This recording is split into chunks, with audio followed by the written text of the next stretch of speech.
Hello everyone. कैसे हो आप सभी लोग? कल वाला वीडियो देख लिया आप लोगों ने पूरा नरेशन का? तो अब देखो, किसी भी बच्चे ने अगर कल वाला वीडियो नहीं देखा है ना, पहले नरेशन का, पहले वो वीडियो देखना। उसके बाद आप आज का वीडियो देखना ना। उसकी प्रॉपर सीक्वेंस है, पहले वो वाला देखना फिर आज वाला देखना। ठीक है, चलो आज का लेक्चर शुरू करते हैं। कल देखो लेक्चर नंबर कितना था अपना? 7। अभी देखो अपना सिलेबस देखते हैं। देखो कितना हो गया देखो। मतलब आज अपनी नरेशन कंप्लीट हो जाएगी। 8 लेक्चर हो जाएंगे टोटल। और वैसे तो इसमें 9 लिखे क्योंकि जो पहला लेक्चर था अपना उसको 0 नंबर देते थे ना ऐसे। तो टोटल तो 9 हो गए। वैसे अपने ग्रामर के कितने हो गए? 8। आज अपने 8 खत्म हो जाएंगे और 3 टॉपिक खत्म हो जाएंगे। लेकिन ये 3 टॉपिक नहीं है, मैं आपको बताऊं, ये आपकी पूरी इंग्लिश का मतलब 60 to 70% सिलेबस कवर करता है, ये सिर्फ 3 टॉपिक। क्योंकि इसके बाद जो बचा है ना वो सारा इसी का एप्लीकेशन है। आर्टिकल, डिटरमिनर, मॉडल, प्रीपोजिशन, ये बहुत छोटे टॉपिक हैं। और इन उसके बाद आप जितना भी कंपोजिशन करोगे, जो भी कॉम्प्रिहेंशन पार्ट जो भी करोगे ना, वो सारा इन्हीं 3 टॉपिक से ही होने वाला है सब कुछ। तो ये 3 टॉपिक नहीं है, ये मतलब आपका 70% सिलेबस था जो आज खत्म हो जाएगा। आर्टिकल अगर आपको ज्यादा नहीं भी आएगा ना तो उससे ज्यादा फर्क नहीं पड़ेगा, क्योंकि उससे आपका हो सकता है 1 नंबर जाएगा ज्यादा से ज्यादा ना। लेकिन आपको टेंस और अगर एक्टिव पैसिव और अगर ये सब चीजें नहीं आएगी ना, जो बहुत ही बेसिक है, ये 3 टॉपिक जो अभी तक पढ़ाए हैं, तो आप ना तो अच्छा कॉम्प्रिहेंशन कर पाओगे, ना अच्छा आप कंपोजिशन कर पाओगे, आप लिखे हुए सेंटेंस को सही से समझ ही नहीं पाओगे ना। तो ये 3 टॉपिक बहुत जरूरी थे। और ये बहुत बड़ा सिलेबस कवर करते हैं आपका ना। ये सिर्फ आरएस का सिलेबस ही क्या, ये पूरी इंग्लिश को ही ये कवर करते हैं तीनों टॉपिक। उसके बाद तो जो चीजें हैं वो तो छोटी छोटी इंग्लिश की बारीकियां हैं बस, और कुछ नहीं। वो धीरे धीरे इंसान सीखता जाता है। बट ये 3 टॉपिक बहुत जरूरी है ना। तो अपने देखो कितने लेक्चर हो गए। देखो इसके अंदर इतना पार्ट हो गया ना, इतना है ना। नरेशन तक आज अपना पूरा हो जाएगा। उसके बाद छोटी छोटी चीजें बचेगी वो करेंगे। ये पूरा अपना स्ट्रक्चर है, इतना कंप्लीट। जो हाईलाइटेड एरिया वो कंप्लीट, और जो हाईलाइटेड नहीं है वो क्या है अभी होना बाकी है। देखो इंडेक्स में एग्जाम पैटर्न हमने डिस्कस किया था कल, और थोड़े कॉमन रूल सीखे थे। और क्या कहते हैं, डायरेक्ट से इनडायरेक्ट की हमने थोड़ी प्रैक्टिस की थी, बनाने सीखे थे ना सब कुछ। तो उसके बाद की जो चीजें हैं वो आज करेंगे। और ये देखो ये है अपना करेक्ट सिविल्स, है ना, टेलीग्राम चैनल। आपको जो भी यहाँ पढ़ाया जा रहा है, जो भी पीडीएफ होगी वो सारी कहाँ मिलेगी आपको? यहीं मिलेगी। उसके लिए थोड़ा सा आपको कोशिश करनी पड़ेगी। वो अब मैं आपको बताऊंगा क्या करनी पड़ेगी, आपको पिछले वीडियो में बताया था हाँ। और देखो कि ये मेरा नाम है, तो आपको पता ही होगा सबको। और देखो ये 20 लेक्चर लिखा है ना, मतलब पूरी इंग्लिश को हम 20 लेक्चर में खत्म करेंगे, है ना। ये हमारा टारगेट है। इसके ऐसे नहीं है कि इसको लेके बैठना है अपने को, नहीं, इसको खत्म करना है। और उसके बाद अपने को प्रैक्टिस करनी है बहुत सारी, उसमें टाइम देना ना। क्योंकि ये जितना कुछ सीखेंगे वो काम तो सारा, उसका यूज तो सारा प्रैक्टिस में करेंगे, तभी वो एग्जाम में अपना काम आ पाएगा ना। तो इसको जल्दी से अपन 20 लेक्चर में खत्म करेंगे और उसके बाद इसकी खूब सारी प्रैक्टिस करेंगे। एक फ्यू रिक्वेस्ट ना, थोड़ी बहुत आप लोगों से क्या रिक्वेस्ट है क्या, एक तो आप नोटबुक और पेन लेके बैठा करो। बहुत सारी चीजें ऐसी होती है जो पीडीएफ में नहीं होती है, आपको नोट करनी होती है, लिखनी होती है। आप अपने हिसाब से अपनी लैंग्वेज में उनको लिख लिया करो। दूसरी बात ये देखो, आप लोग कमेंट जरूर किया करो, है ना। वो उससे मेरा कोई फायदा नहीं है आपके कमेंट से। बट आप कितना क्या सीखे, क्या डाउट आ रहे हैं बच्चों को, कहाँ मैं सही से नहीं समझा पा रहा हूँ, वो चीजें पता चलती है। उसमें बहुत सारा मैं इंप्रूवमेंट कर लेता हूँ, है ना। और आपके डाउट होते हैं तो मैं उन डाउट को मैं क्लियर करने की भी कोशिश करता हूँ। इवन मैं स्क्रीनशॉट भी लेके आता हूँ ताकि आप लोगों के डाउट को सोल्व किया जाए, है ना। और देखो टेलीग्राम चैनल आप लोग ज्वाइन कर लो। और देखो प्रैक्टिस खूब सारी क्या करो, क्योंकि सारा जो खेल है ना वो सब कुछ है प्रैक्टिस का अल्टीमेटली, है ना। और खूब सारा अपना रट्टाफिकेशन किया करो, क्योंकि आरएस तो खेल ही रट्टाफिकेशन। अब देखो टू गेट पीडीएफ का मतलब पीडीएफ लेने के लिए क्या करना होगा आपको। पीडीएफ लेने के लिए क्या करना होगा, जो कोई लेक्चर होगा जो आप देख रहे हो जिसका आपको पीडीएफ चाहिए, उसका क्या करना है, स्क्रीनशॉट लेना है और उसको कहीं शेयर करना है। या फिर क्या करना है, अपना स्टेटस लगाना है। या कहीं भी आप थोड़ा सा शेयर कर दो, स्टेटस लगा दो, इतना तो आप कर सकते हो। देखो जब हम इतना कर सकते हैं आपके लिए कि मतलब आपको सब कुछ इतना फ्री दे रहे हैं, तो इतना सा काम आप कर सकते हो और इसमें कोई बुराई भी नहीं है। ये तो एक अच्छी चीज है। आपको फायदा हो रहा है तभी आप लोग देख रहे हो, तभी आप लोगों को पीडीएफ चाहिए, फायदा है इसलिए ना। तो इतनी सी अच्छी चीज को आप शेयर कर सकते हो। हजारों चीजें ऐसी भी तो हम शेयर करते हैं, हजारों जगह ऐसे भी तो क्लिक करते हैं।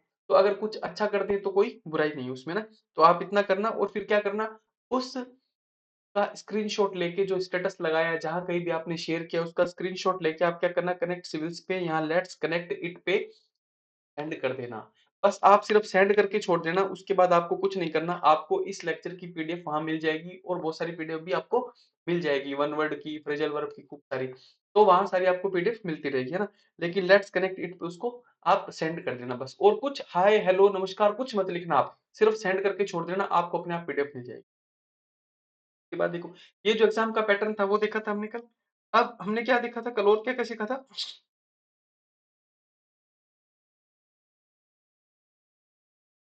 सिंपल जितने भी सेंटेंस थे ना, जितने भी, हमने उन सभी का डायरेक्ट से इनडायरेक्ट सीखा था। आज हम क्या सीखेंगे? आज हम सीखेंगे इंटरोगेटिव सेंटेंसेस का कैसे डायरेक्ट से इनडायरेक्ट बनाते हैं, है ना? देखो अब तक हमने क्या सीखा, उसको आप प्रॉपर सीक्वेंस से याद रखो, ऐसे मत याद रखो। देखो आगे की क्या लिखी थी? Reporting verb. क्या लिखी थी? Reporting verb. उसमें क्या चीजें थी? उसमें एक स्पीकर था, एक लिसनर था, या फिर एक सब्जेक्ट था, एक ऑब्जेक्ट था, और बीच में क्या लिखी थी? वर्ब। स्पीकर और लिसनर को चेंज नहीं करना है। मैंने आपको क्या कहा था? सब्जेक्ट, ऑब्जेक्ट या फिर स्पीकर या फिर लिसनर, इनको चेंज नहीं करना है, जैसे हैं वैसे रहेंगे। किसके? रिपोर्टिंग वर्ब के। रिपोर्टिंग वर्ब क्या होती है? जो कोमा से पहले लिखी होती है ना, जो कोमा के बंद होता है उसको क्या बोलते हैं? Reported speech. अब देखो, रिपोर्टिंग वर्ब के अंदर एक मेन वर्ब लिखी होती है, उसमें क्या लिखा होता है? सेड या फिर सेड टू या कुछ भी ना। तो मैंने आपको बताया था, सिर्फ अकेला सेड लिखा होगा तो उसका सेड ही रखना है, अकेला से लिखा होगा तो उसका से ही रखना है, उसको चेंज नहीं करना है। चेंज कब करना है? जब उसके साथ टू लिख के कोई ऑब्जेक्ट लिखा हो, है ना? जब उसके साथ क्या लिखा हो? टू लिखा हो और उसके बाद कोई ऑब्जेक्ट लिखा हो, है ना? तभी अपने को चेंज करना है। याद करने का तरीका क्या है? अगर टू लिखा होगा तो अपने को किस में चेंज करना है? सेड टू को। सेड टू को चेंज करना है टोल्ड में, से टू को चेंज करना है टेल में, सेज टू को चेंज करना है टेल्स में, विल से टू को चेंज करना है विल टेल में। याद कैसे रखना है? टू के अंदर भी टी आता है और टेल के अंदर भी टी आता है, तो टी से टी को जोड़ के हम याद रखेंगे, है ना? कि हमें क्या करना है, अगर टू लिखा होगा तो ही टेल वाली वर्ब के अंदर चेंज करना है, वरना अपने को चेंज नहीं करना है। इतनी सी बात हो गई। उसके बाद हम आगे चले। आगे चलते ही कौन आया? आगे चलते आए वो कोमा, है ना? इन्वर्टेड कोमा और एक ऑक्सफोर्ड कोमा। अब इन कोमा को किस में चेंज करेंगे? कंजक्शन में। कंजक्शन क्या यूज करेंगे? THAT, दैट कंजक्शन यूज की। ठीक है जी, आगे चले। आगे चलते ही कौन आया? प्रोनाउन आया, है ना? सब्जेक्ट आया। रिपोर्टेड स्पीच के अंदर जो सेंटेंस लिखा होता है उसका सब्जेक्ट आया, यानी कि सबसे आगे लिखा है कोई प्रोनाउन। मैंने आपको बताया था प्रोनाउन तीन टाइप के होते हैं, फर्स्ट पर्सन, सेकंड पर्सन और थर्ड पर्सन। थर्ड पर्सन को कभी चेंज ही नहीं करना है। थर्ड पर्सन को तो कभी चेंज नहीं करना है। बच्चा कौन? First person. फर्स्ट पर्सन इसका नाम ही फर्स्ट है, मतलब पहला। फर्स्ट पर्सन को किसके अकॉर्डिंग चेंज करना है? सब्जेक्ट के अकॉर्डिंग। सब्जेक्ट कौन सा? जो रिपोर्टिंग वर्ब में लिखा है वो, यानी कि स्पीकर के अकॉर्डिंग। ठीक है जी। सेकंड पर्सन, सेकंड का मतलब दूसरा, इसको किसके अकॉर्डिंग चेंज करना है? लिसनर के अकॉर्डिंग, यानी कि रिपोर्टिंग वर्ब में जो लिखा ऑब्जेक्ट है उसके अकॉर्डिंग। बस थर्ड पर्सन को चेंज नहीं करना है। उसके बाद आगे चले, फिर कौन आएगा? टेंस। मैंने आपको एक बात छोटी सी हमेशा बताई, क्या? पास्ट में शुरू होगा तो पास्ट में खत्म होगा, यानी कि अगर रिपोर्टिंग वर्ब पास्ट में होगी तभी टेंस के अंदर चेंज करना है, वरना चेंज नहीं करना है। अगर रिपोर्टिंग वर्ब प्रेजेंट या फिर फ्यूचर में लिखी है तो हमें रिपोर्टेड स्पीच का टेंस चेंज नहीं करना है। अगर रिपोर्टिंग वर्ब पास्ट में है तभी हमें रिपोर्टेड स्पीच का टेंस चेंज करना है ना? आगे चलो। आगे चले, फिर हमने छोटी छोटी एडवर्ब थी, जैसे नाउ का देन बना, हेयर का देयर, दिस का दैट, है ना? और वो यस्टरडे का लास्ट डे, या फिर प्रीवियस डे, और टुमारो का the next day, following day. ऐसे छोटे छोटे चेंज हमने और सीखे थे एडवर्ब के। बस इतना ही सीखा था। बस उसके बाद अब आगे चलते हैं। आज क्या सीखेंगे? ये जो इंटरोगेटिव सेंटेंसेस होते हैं ना, इनका डायरेक्ट से इनडायरेक्ट कैसे बनाते हैं। सबसे पहले आपको बताता हूं, देखो कि इंग्लिश के अंदर मैंने आपको टेंस के टाइम में बताया था इंटरोगेटिव सेंटेंस कैसे बनाते हैं। इंटरोगेटिव सेंटेंस कैसे बनाते हैं? सब्जेक्ट से पहले हेल्पिंग वर्ब को लिखते हैं, है ना? हेल्पिंग वर्ब को कहां लिखते हैं? सब्जेक्ट से पहले, और वो सेंटेंस क्या बन जाता है? इंटरोगेटिव, है ना? बस यही लिखा है, देखो। इंटरोगेटिव सेंटेंस का मतलब होता है प्रश्नवाचक वाक्य, है ना? जिनके अंदर सवाल पूछा जाता है। क्या करना होता है? सब्जेक्ट बाद में लिखना होता है और हेल्पिंग वर्ब पहले, यानी कि हेल्पिंग वर्ब को उठा के सब्जेक्ट से आगे रख दो तो वो सेंटेंस क्या बन जाएगा? इंटरोगेटिव। और पीछे क्या लगाना होता है? Interrogation mark. बस ये तो होगा एक टाइप। जो सेंटेंस कहां से स्टार्ट होगा? हेल्पिंग वर्ब से, है ना? जैसे क्या? डू यू नो मी, एक बहुत सिंपल सा सेंटेंस आप लोगों ने खूब सुना होगा, डू यू नो, है ना? ये देखो, ये किससे स्टार्ट हुआ? डू से, है ना? डू क्या होती है? Helping verb. Do you know me, क्या आप मुझे जानते हैं? इसका आंसर क्या होता है? यस या फिर no. Yes I know you, या फिर नो आई डोंट नो, है ना? ऐसे सिंपल। अब देखो, ये तो एक टाइप के सेंटेंस हो गए इंटरोगेटिव। और दूसरा टाइप का इंटरोगेटिव सेंटेंस क्या होता है? जो WH वर्ड से स्टार्ट होते हैं। इसमें कोई ज्यादा डिफरेंस नहीं है। आगे सिर्फ WH वर्ड लिखा होगा, पीछे का स्ट्रक्चर सेम ही रहता है। मतलब WH वर्ड लिखा होगा, फिर हेल्पिंग वर्ब होती है, फिर देखो सब्जेक्ट, फिर मेन वर्ब, फिर ऑब्जेक्ट, है ना? थोड़ा तो सेम ही है। बस WH वाले इंटरोगेटिव सेंटेंस में क्या होता है? WH वर्ड को सबसे आगे लिख देते हैं, फिर हेल्पिंग वर्ब होती है, फिर सब्जेक्ट होता है, फिर मेन वर्ब होती है। और दूसरा जो टाइप होता है उसमें क्या होता है? वो सीधा ही हेल्पिंग वर्ब होती है, फिर सब्जेक्ट होता है, फिर मेन वर्ब होती है। बस ये दो ही टाइप के होते हैं आपके इंटरोगेटिव सेंटेंसेस। इनका डायरेक्ट से इनडायरेक्ट में कैसे चेंज करते हैं, बस हमें वो सीखना है। अब देखो, कोई भी सेंटेंस लिखा होता है इस टाइप से, क्या लिखा है देखो, she said to me do you know my name, है ना? क्या लिखा है देखो, he said to me do you my name, वो उसने मुझसे कहा कि आपका नाम क्या है? उसने मुझसे कहा है इसका मतलब उसने क्या किया, मेरे से पूछा है मेरा नाम, है ना? और देखो दूसरे टाइप का सेंटेंस क्या होता है, she said to me what is your name, क्या लिखा है, व्हाट इज योर नेम, आपका नाम क्या है ना? देखो, इसमें क्या करना होता है, फर्स्ट चेंज हमें क्या करना होता है, जब इससे पहले वाला जो हमने सीखा था असर्टिव सेंटेंसेस का, उसमें तो क्या था, से या फिर सेड, से या फिर क्या लिखा होता था, से टू, है ना? उसमें क्या होता था, अगर से टू या फिर सेड टू लिखा होता था तो किस में चेंज करते थे, टोल्ड में। अगर अकेला सेड लिखा होता था तो फिर टोल्ड में चेंज नहीं करते थे। लेकिन यहाँ क्या होगा, टू लिखा हो और चाहे ना लिखा हो, क्या कह रहा हूँ देखो, आप गौर से सुनो, टू लिखा हो या फिर टू ना लिखा हो, कोई फर्क नहीं पड़ेगा, आपको चेंज करना है किसमें, आस्क में। आपको किसमें चेंज करना है, आस्क में, है ना? आस्क्ड में, यानी कि सेड या फिर सेड टू, कोई कुछ भी लिखा हो दोनों में से आपको चेंज करना है किसमें, आस्क्ड में। क्योंकि क्या हो रहा है, सवाल पूछा जा रहा है, सवाल पूछा जा रहा है तो आपको बदलना पड़ेगा किसमें, आस्क्ड में, है ना? और देखो आपके एग्जाम में कभी कभी क्या हो सकता है ना, कि आस्क या फिर आस्क्ड की जगह क्या लिख सकता है वो, क्वेश्चन भी लिख सकता है ना? कि क्वेश्चन का मतलब भी तो सवाल ही होता है ना, ये वर्ब भी होती है क्वेश्चन, है ना? क्वेश्चन भी लिख सकता है वो, और क्या लिख सकता है, इंटरोगेटेड भी लिख सकता है। इंटरोगेशन करना क्या होता है, किसी सवाल जवाब करना, तो वो इंटरोगेटेड भी लिख सकता है। और क्या लिख सकता है, इंक्वायर्ड ऑफ, और क्या लिख सकता है, डिमांडेड ऑफ। डिमांड करना भी तो क्या होता है, किसी से आप सवाल पूछ रहे हो, यानी कि उसे आप डिमांड कर रहे हो वो सवाल, कि आपका नाम क्या है, मेरी क्या डिमांड है, मेरी डिमांड ये है कि मैं आपका नाम पूछ रहा हूँ। डिमांडेड भी लिखा हो सकता है कभी कभी, तो इनमें से कुछ भी लिखा हो सकता है, आपको ये याद नहीं करने हैं। क्योंकि देखो, आप ऐसा मत करना आप इनको याद करने बैठ जाओ, आपको ये याद नहीं करना है, क्योंकि आपके एग्जाम के अंदर तो ऑलरेडी आपको लिखा मिलेगा।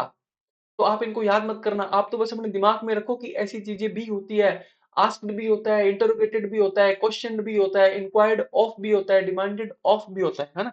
तो बस थोड़ी सी चीज अगर आप याद रख सको तो इतनी सी याद रखना, कि ये जो इंक्वायर्ड लिखा है ना, इसके बाद प्रीपोजिशन क्या लिखनी है अपने को, ऑफ। क्या लिखनी है, ऑफ। और उसके बाद कोई ऑब्जेक्ट लिखना होता है ना? और देखो, और क्या है, अगर डिमांडेड लिखा हो तो डिमांडेड के बाद प्रीपोजिशन क्या लिखनी है, ऑफ, और उस ऑफ के बाद क्या लिखना है अपने को, कोई ऑब्जेक्ट। यानी कि इंक्वायर्ड ऑफ, डिमांडेड ऑफ, इसको आप रटो बस इतनी सी चीज को, कि इंक्वायर्ड ऑफ, डिमांडेड ऑफ, है ना? बस ये रटो, क्या इनके साथ ऑफ आता है दोनों के साथ ना। बाकी इन चीजों को आप ज्यादा याद करने की कोशिश मत करना, सिर्फ इतना याद रखना कि सेड लिखा हो या फिर सेड टू लिखा हो, उससे कोई फर्क नहीं पड़ेगा। चेंज आस्क या फिर आस्क्ड या फिर क्वेश्चनड या फिर इंटरोगेटेड या फिर इंक्वायर्ड ऑफ या फिर डिमांडेड ऑफ में चेंज अपने को करना है। और देखो, इसमें मैंने नोट बना के लिखा है, आप इस नोट को गौर से पढ़ो, क्या लिखा है, ऑब्जेक्ट या लिस्नर हो या ना हो चेंज करना ही है। बस कहने का मतलब क्या है, कि सैड टू लिखा हो या फिर सैड टू ना लिखा हो, सिर्फ सैड लिखा हो, है ना? और देखो, उसके बाद कोई ऑब्जेक्ट हिम हर कुछ लिखा हो ना लिखा हो, उससे कोई फर्क नहीं पड़ेगा। अगर आपको लग रहा है कि सवाल पूछा जा रहा है ना, पीछे सवाल पूछा जा रहा है, और सवाल पूछने का आपको पता कैसे चलेगा, कि या तो हेल्पिंग वर्ब से स्टार्ट होगा सेंटेंस, या फिर डब्ल्यूएच वर्ड से स्टार्ट होगा, तो आपको पता चल गया सवाल पूछा जा रहा है। अगर सवाल पूछा जा रहा है तो आपको चेंज करना है सेड या फिर सेड टू को आस्क्ड में चेंज करना है, आस्क्ड में, है ना? और देखो, बस छोटी सी बात है, आपको एग्जाम में लिखी मिलेगी, थोड़ा-सा ध्यान रखना है अपने को ना। आस्क्ड में चेंज करना है, क्वेश्चन में, इंटरोगेटेड में, इंक्वायर्ड में, डिमांडेड में, है ना? ऑब्जेक्ट या लिस्नर हो ना हो कोई फ़र्क नहीं पड़ता, चेंज करना ही है। अब देखो, अब आगे चलते हैं। अगर सेंटेंस, देखो आगे लिखी होगी रिपोर्टिंग वर्ब, उसके बाद होंगे 2 कोमा, इन्वर्टेड कोमा, उसके अंदर लिखा होगा आपका सेंटेंस। अगर वो सेंटेंस हेल्पिंग वर्ब से स्टार्ट हो रहा है, तब भी क्या है, वो एक सवाल पूछा जा रहा है, इंटरोगेटिव सेंटेंस है। अगर वो सेंटेंस डब्ल्यूएच वर्ड से स्टार्ट हो रहा है, तब भी वो क्या है, आपसे सवाल पूछा जा रहा है ना? वो एक इंटरोगेटिव सेंटेंस है। अब इन दोनों के डायरेक्ट से इनडायरेक्ट बनाने के जो मेथड है उसमें थोड़ा-सा डिफरेंस है, वो आप इजीली सीख जाओगे। देखो, अगर सेंटेंस हेल्पिंग वर्ब से स्टार्ट होगा, एक बार आप गौर से सुनो, देखो, अगर सेंटेंस हेल्पिंग वर्ब से स्टार्ट होगा, तो उसका कंजक्शन यानी कि कोमा को हटा के क्या लगाएँगे वहाँ, इफ या फिर वेदर। क्या लगाएँगे, इफ या फिर वेदर, है ना? और इस वेदर को ज्यादा ध्यान रखो आप, इफ को तो कम ध्यान रखो, वेदर। यानी कि क्या लगाएंगे, इफ या फिर वेदर। और अगर सेंटेंस WH वर्ड से स्टार्ट हो रहा है तो फिर कंजक्शन क्या होगी, ये WH वर्ड खुद ही कंजक्शन बन जाएगा। तो फिर कंजक्शन क्या होगी, WH वर्ड। देखो, अगर सेंटेंस हेल्पिंग वर्ब से स्टार्ट हो रहा है, इसका मतलब उसके आगे WH वर्ड नहीं है। तो अगर WH वर्ड नहीं है तो हमें किसकी जरूरत पड़ेगी, हमें कंजक्शन की जरूरत पड़ेगी, और हम क्या लगाएंगे, इफ या फिर वेदर। और देखो दूसरा वाला कितना सिंपल है, कि अगर सेंटेंस के आगे ऑलरेडी WH वर्ड लिखा है तो हमें कंजक्शन किसको बनाना है, उसी WH वर्ड को। बस दो सिंपल छोटी छोटी बातें। अगर WH वर्ड लिखा है तो कंजक्शन बना दो WH वर्ड। अगर WH वर्ड नहीं लिखा है, सेंटेंस सीधा हेल्पिंग वर्ब से स्टार्ट हो रहा है, तो कंजक्शन बन जाएगी इफ या फिर वेदर। बस आगे चलो, देखो देखो सेंटेंस ऐसे होगा, यहाँ रिपोर्टिंग वर्ब लिखी होगी, फिर लिखी होगी हेल्पिंग वर्ब, फिर सब्जेक्ट, फिर मेन वर्ब, फिर कोई ऑब्जेक्ट। अब देखो ये जो कोमा है ना, इसका तो आपको क्या बना देना है, देखो इस तीर को देखो, इफ या फिर वेदर। क्या बना देना है आपको, इफ या फिर वेदर, है ना। और देखो फिर क्या करना है आपको, सब्जेक्ट को पहले लिखना है, हेल्पिंग वर्ब को बाद में लिखना है। सब्जेक्ट पहले लिखना है, हेल्पिंग वर्ब बाद में लिखना है। क्यों ऐसा करना है, क्योंकि जब तक वो सेंटेंस डायरेक्ट में लिखा हुआ था वो एक सवाल था, अब वो एक सवाल नहीं रहा है। यानी कि जब तक वो सेंटेंस डायरेक्ट स्पीच में लिखा हुआ था, वो एक इंटरोगेटिव सेंटेंस था, है ना। जैसे ही आपने उसको इनडायरेक्ट में चेंज कर दिया, अब वो एक इंटरोगेटिव सेंटेंस नहीं रहा, है ना। अब सवाल नहीं पूछा जा रहा है, अब तो किसी तीसरे आदमी को बताया जा रहा है कि उसने मेरा नाम पूछा था, है ना। ऐसा आप किसी तीसरे इंसान को बता रहे हो। सोचो किसी ने आपसे पूछा कि आपका नाम क्या है, अब आप अपने किसी दोस्त को बताते हो कि यार रास्ते में मुझे एक आदमी मिला था और उसने मेरा नाम पूछा था, है ना। तो आप अपने दोस्त से आपका नाम नहीं पूछ रहे हो, आप तो उसे सिर्फ बता रहे हो कि उसने मेरा नाम पूछा था। अब वो सेंटेंस एक सवाल नहीं रहा है, इंटरोगेटिव सेंटेंस नहीं रहा है। और जब सेंटेंस इंटरोगेटिव नहीं रहता है तो हमें क्या करना होता है, सब्जेक्ट को पहले लिखना होता है, हेल्पिंग वर्ब बाद में लिखनी होती है। बस सिंपल सी बात है। और जब सेंटेंस इंटरोगेटिव होता है तो क्या करना होता है, हेल्पिंग वर्ब पहले लिखनी होती है, सब्जेक्ट बाद में लिखना होता है। बस अब देखो क्या करेंगे, हेल्पिंग वर्ब बाद में लिखेंगे, सब्जेक्ट पहले लिखेंगे, फिर मेन वर्ब लिखेंगे, फिर ऑब्जेक्ट लिखेंगे। अब इस ऑब्जेक्ट के बाद आप गौर से देखो, मैंने इंटरोगेटिव मार्क नहीं लगाया है, नहीं लगाया है ना। मैंने क्या लगाया, देखो फुल स्टॉप। यानी कि अब ये इंटरोगेटिव मार्क भी नहीं आएगा। ये जो इंटरोगेशन मार्क है ये अब नहीं आएगा। ये जो क्वेश्चन मार्क है ये अब नहीं आएगा, इसको हटा देंगे। इसकी जगह किसका यूज करेंगे, फुल स्टॉप का। ये देखो मैंने लिखा भी है यहाँ पे कि ये जो क्वेश्चन मार्क होगा इसको हटा देंगे और इसकी जगह क्या यूज करेंगे, फुल स्टॉप। ये क्वेश्चन मार्क किस में बदल जाएगा, फुल स्टॉप में। और जब कभी भी फुल स्टॉप होता है इसका मतलब सेंटेंस इंटरोगेटिव नहीं होता है, और उस कंडीशन में क्या होता है, सब्जेक्ट पहले आता है और हेल्पिंग वर्ब बाद में आती है। देखो कितनी सिंपल सी बात है ना। जैसे आप बहुत बार बोलते हो ही प्लेस क्रिकेट, है ना। तो आपने क्या बोला, ऐसे लिखो he does not play cricket. आपने क्या लिखा, पहले हेल्पिंग वर्ब लिखी, सॉरी पहले सब्जेक्ट लिखा, फिर आपने हेल्पिंग वर्ब लिखी। और यही आपको किसी सवाल पूछना हो कि डू यू नो मी, है ना। आप इस लाइन को याद रखो, देखो डू यू नो मी। तो आपने किसी से पूछा डू यू नो मी, तो आपने क्या बोला, पहले हेल्पिंग वर्ब बोली, है ना। अगर सवाल पूछना हो तो पहले हेल्पिंग वर्ब बोलते हैं, पहले हेल्पिंग वर्ब लिखते हैं, है ना। सब्जेक्ट बाद में लिखते हैं। लेकिन अगर सवाल ना हो तो क्या होता है, सब्जेक्ट पहले आता है, हेल्पिंग वर्ब बाद में आती है। बस इतना सा इसका लॉजिक है। तो क्या करना होगा हमें कि सब्जेक्ट को पहले लिख देना है, देखो ये साइन देखो, है ना। सब्जेक्ट लिख देना है पहले और हेल्पिंग वर्ब लिख देनी है बाद में, फिर मेन वर्ब, फिर ऑब्जेक्ट। और ये जो क्वेश्चन मार्क होता है इसको चेंज कर देना है फुल स्टॉप में। इसको किस में चेंज कर देना है, फुल स्टॉप में। ये इतनी सी बात होगी। उसके बाद देखो दूसरा टाइप, देखो दूसरा टाइप तो बहुत ही सिंपल है। इसमें क्या WH वर्ड होगा, तो इस कोमा का चेंज करके क्या कर देंगे, ये WH वर्ड ही कर देंगे। कोमा का चेंज करके क्या कर देंगे, WH वर्ड ही कर देंगे, है ना। और उसके बाद देखो WH वर्ड कर दिया, अब WH वर्ड क्या बन गया, एक कंजक्शन हो गया। और देखो यहाँ भी वो सेम बात है, सब्जेक्ट पहले लिखेंगे और हेल्पिंग वर्ब बाद में लिख देंगे। चेंज कर देंगे, सब्जेक्ट पहले हेल्पिंग वर्ब बाद में। और देखो लास्ट में क्या लिखा है मैंने, फुल स्टॉप। ये क्वेश्चन मार्क जो होता है इसको भी हटा देंगे, लास्ट में क्या लिख देंगे, क्वेश्चन मार्क। बस इतनी सिंपल सी बात है।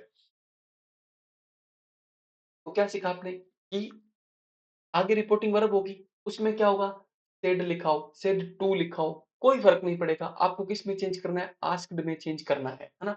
उसके बाद थोड़ा सा आगे चले, उसके बाद थोड़ा सा आगे चलते क्या होगा, आप सेंटेंस को पहचानो। अगर सेंटेंस WH वर्ड से स्टार्ट हो रहा है तो क्या करो, हेल्पिंग सॉरी तो फिर क्या करो, कंजक्शन किसको बना दो, उस WH वर्ड को ही बना दो। और WH वर्ड को कंजक्शन बना दिया, अब क्या करो, सब्जेक्ट पहले लिख दो, हेल्पिंग वर्ब बाद में लिख दो, और सेंटेंस के लास्ट में क्वेश्चन मार्क नहीं आएगा, उसको हटा दो। ठीक है जी। दूसरा देखो, अगर सेंटेंस डब्ल्यूएच वर्ड से स्टार्ट नहीं हो रहा है, सेंटेंस सिर्फ हेल्पिंग वर्ब से स्टार्ट हो रहा है ना, तो फिर क्या करो, इफ या फिर वेदर लिख दो। उस कोमा की जगह क्या लिखो, इफ या फिर वेदर लिख दो, सब्जेक्ट लिख दो, हेल्पिंग वर्ब बाद में लिख दो, सेंटेंस को कंप्लीट करो, लास्ट में क्या लगा दो, फुल स्टॉप, है ना। बस दो ही टाइप है इंग्लिश के अंदर, किसी भी सवाल को पूछने के दो ही टाइप होते हैं, या तो हेल्पिंग वर्ब को आगे लिख के पूछ लो, वरना डब्ल्यूएच वर्ड से पूछ लो, दोनों के तरीके आपको बता दिए, है ना। अब देखो थोड़ी सी प्रैक्टिस करेंगे, आपको समझ में आ जाएगा कि बात क्या है। और उसके बाद देखो बात की चेंज क्या है, कि जो हम प्रोनाउन का चेंज कर रहे थे, जो हम टेंस का चेंज कर रहे थे, वो जो हमने टेबल से सीखा था वैसा सेम रहेगा।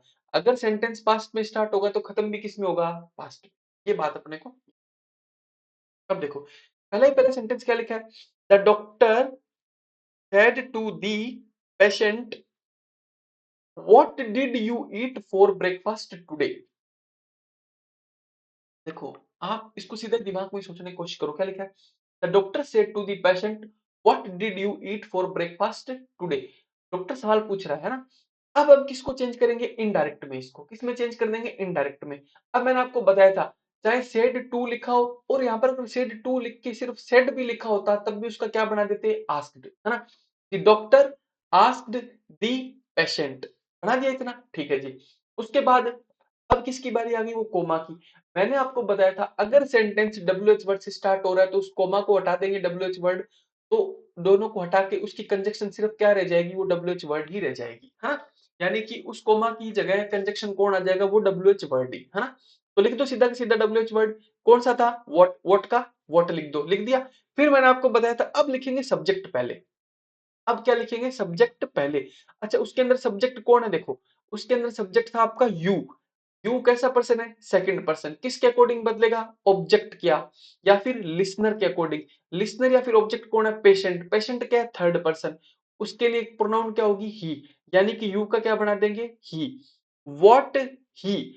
अब देखो अब आएगा डिड। मैंने आपको बताया था डिड टेंस कौन सा है, पास्ट सिंपल। पास्ट सिंपल का इनडायरेक्ट बनाते हैं तो कहां लेके जाते हैं उसको, यानी कि ऑलरेडी पास्ट है। अब पास्ट का और पास्ट बनाएंगे तो क्या होता है, पास्ट ऑफ पास्ट, यानी कि past perfect, had plus verb की थर्ड फॉर्म। तो इसको चेंज करो, व्हाट ही हैड, ईट की थर्ड फॉर्म क्या होती है, ईटन, फॉर ब्रेकफास्ट टुडे का दैट डे। बस सिंपल।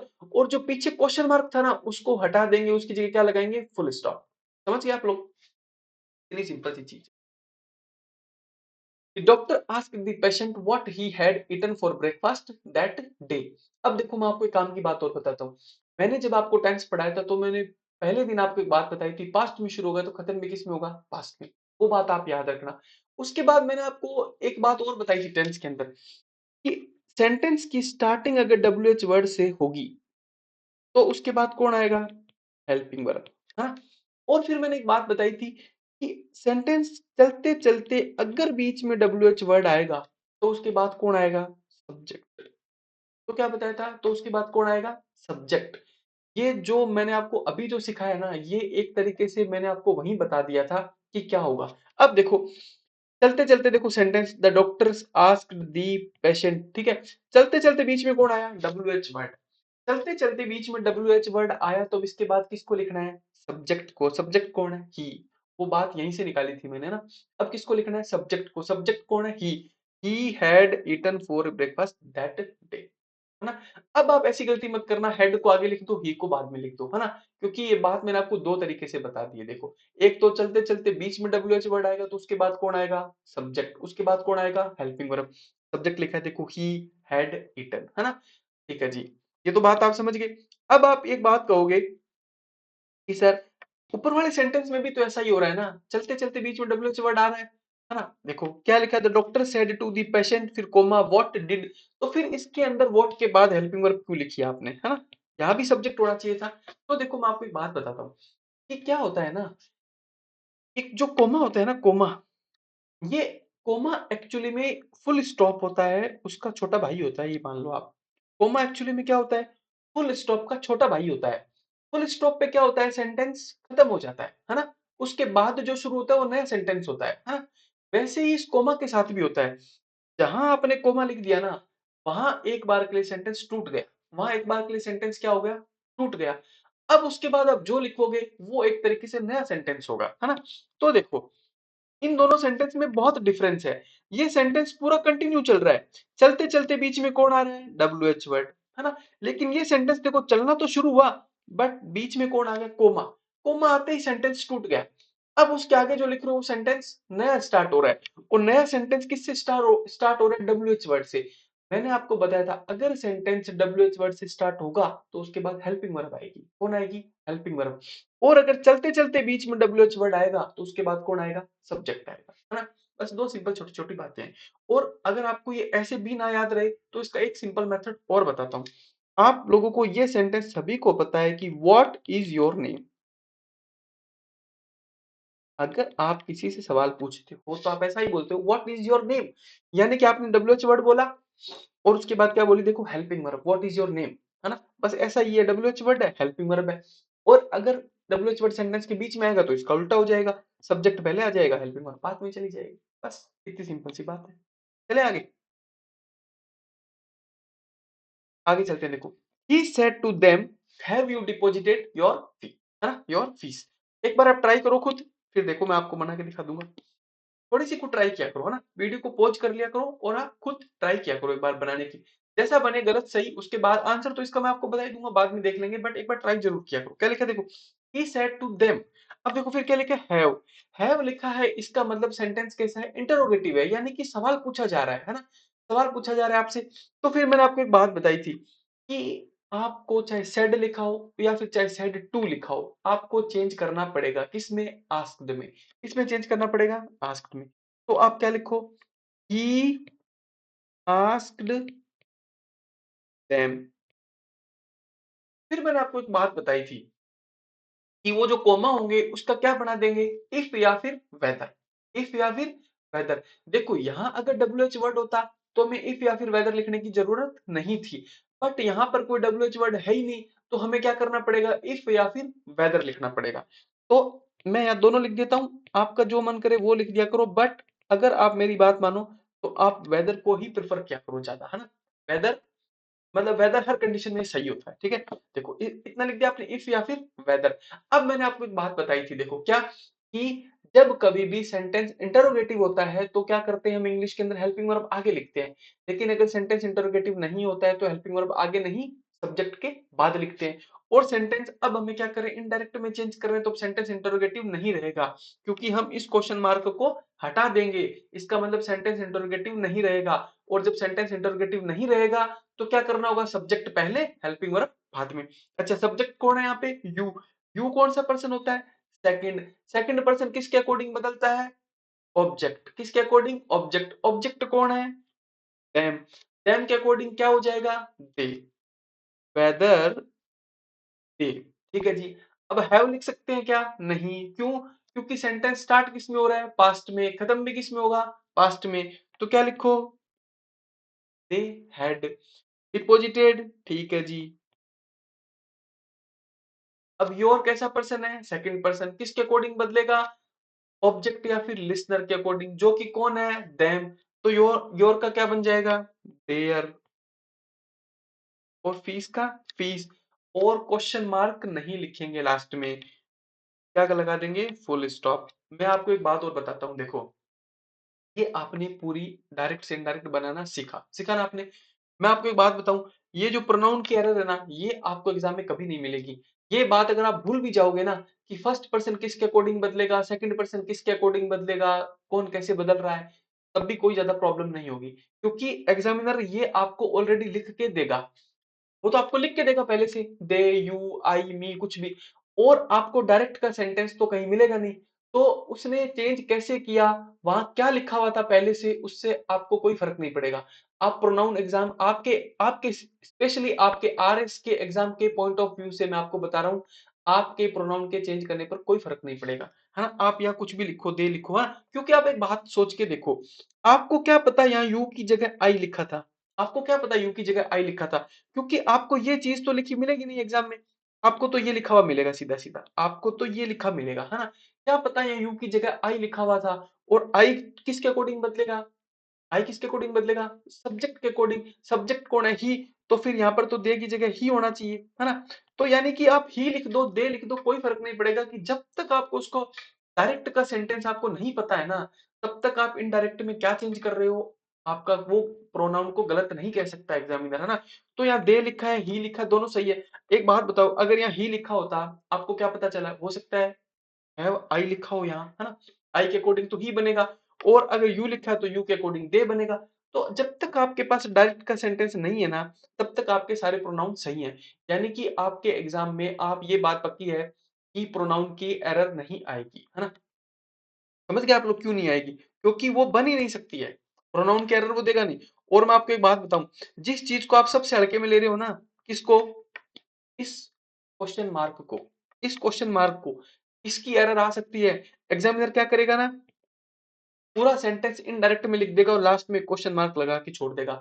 आपका उस पर ध्यान भी नहीं जाएगा, और वही उस क्वेश्चन की सबसे बड़ी एरर होगी कि वहां क्वेश्चन मार्क नहीं आके क्या आएगा? फुल स्टॉप आएगा। इसलिए इस बात को जरूर ध्यान रखना। एक बार के लिए आप ये भूल जाओ ना कि फर्स्ट पर्सन सब्जेक्ट के अकॉर्डिंग बदलेगा, सेकंड पर्सन ऑब्जेक्ट के अकॉर्डिंग बदलेगा, आपका काम चल जाएगा, क्योंकि उसकी एरर नहीं आएगी। मैं गारंटी ले रहा हूं उसकी एरर नहीं आएगी आपके एग्जाम में। बट क्वेश्चन मार्क को जरूर याद रखना, इसकी एरर आ सकती है, टेंस की एरर आ सकती है, कंजक्शन की एरर आ सकती है, बस इतनी एरर है आपके। इससे ज्यादा बाहर एरर बनेगी नहीं इस पे ना। तो इन तीन चीजों को जरूर याद रखना। और तीनों चीजें मैंने बहुत सिंपल बताई है। टेंस की एरर पहचानना बहुत आसान है आपके लिए। इनडायरेक्ट डायरेक्ट इनडायरेक्ट में बता रहा हूँ ना, कि पास्ट में शुरू होगा तो पास्ट में खत्म होगा। अगर आगे सेड, आस्क्ड, कुछ भी, इंक्वायर्ड, प्रपोज्ड, सजेस्टेड पास्ट में लिखा होगा ना, तो पीछे रिपोर्टेड स्पीच में चेंज करना पड़ेगा टेंस, आपको उसको पास्ट बनाना पड़ेगा, उसमें प्रेजेंट नहीं आ सकता है ना? बस कितना सिंपली आपको बताया। दूसरी चीज क्या है? कंजक्शन की एरर आ सकती है, बस इसके अलावा आपके एग्जाम में कोई एरर नहीं आएगी। आज तक आपके एग्जाम में मोस्टली जितनी एरर आई है सारी कंजक्शन की आई है, लेकिन अब मैं मुझे ऐसा लग रहा है इस बार ना आपसे वो टेंस की एरर पूछेगा। टेंस की एरर पूछेगा तो आप लोगों के लिए बहुत सिंपल है, पास्ट में शुरू, पास्ट में खत्म। आगे अगर आस्क्ड लिखा है तो पीछे हैव हो ही नहीं सकता यार, पीछे क्या होना पड़ेगा? हेड होना ही पड़ेगा, बस। चले आगे।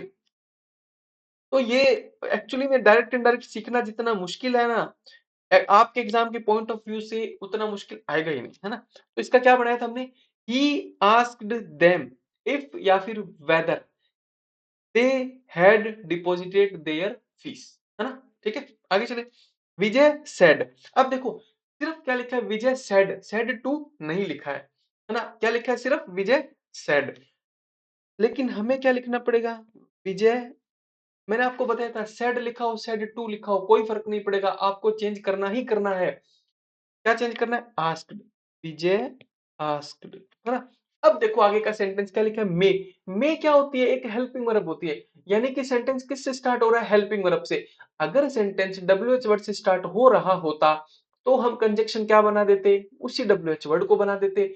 बट ये सेंटेंस तो एक हेल्पिंग वर्ब से स्टार्ट हो रहा है, तो हमें कंजक्शन क्या बनानी पड़ेगी? इफ या फिर वेदर। तो क्या लिखेंगे? विजय आस्क्ड इफ या फिर वेदर। ठीक है जी। अब क्या आ गया? इफ या फिर वेदर लिख दिया। अब हमें क्या करना पड़ेगा? पहले लिखना पड़ेगा सब्जेक्ट, वो कि कौन है, चेक चेक करो।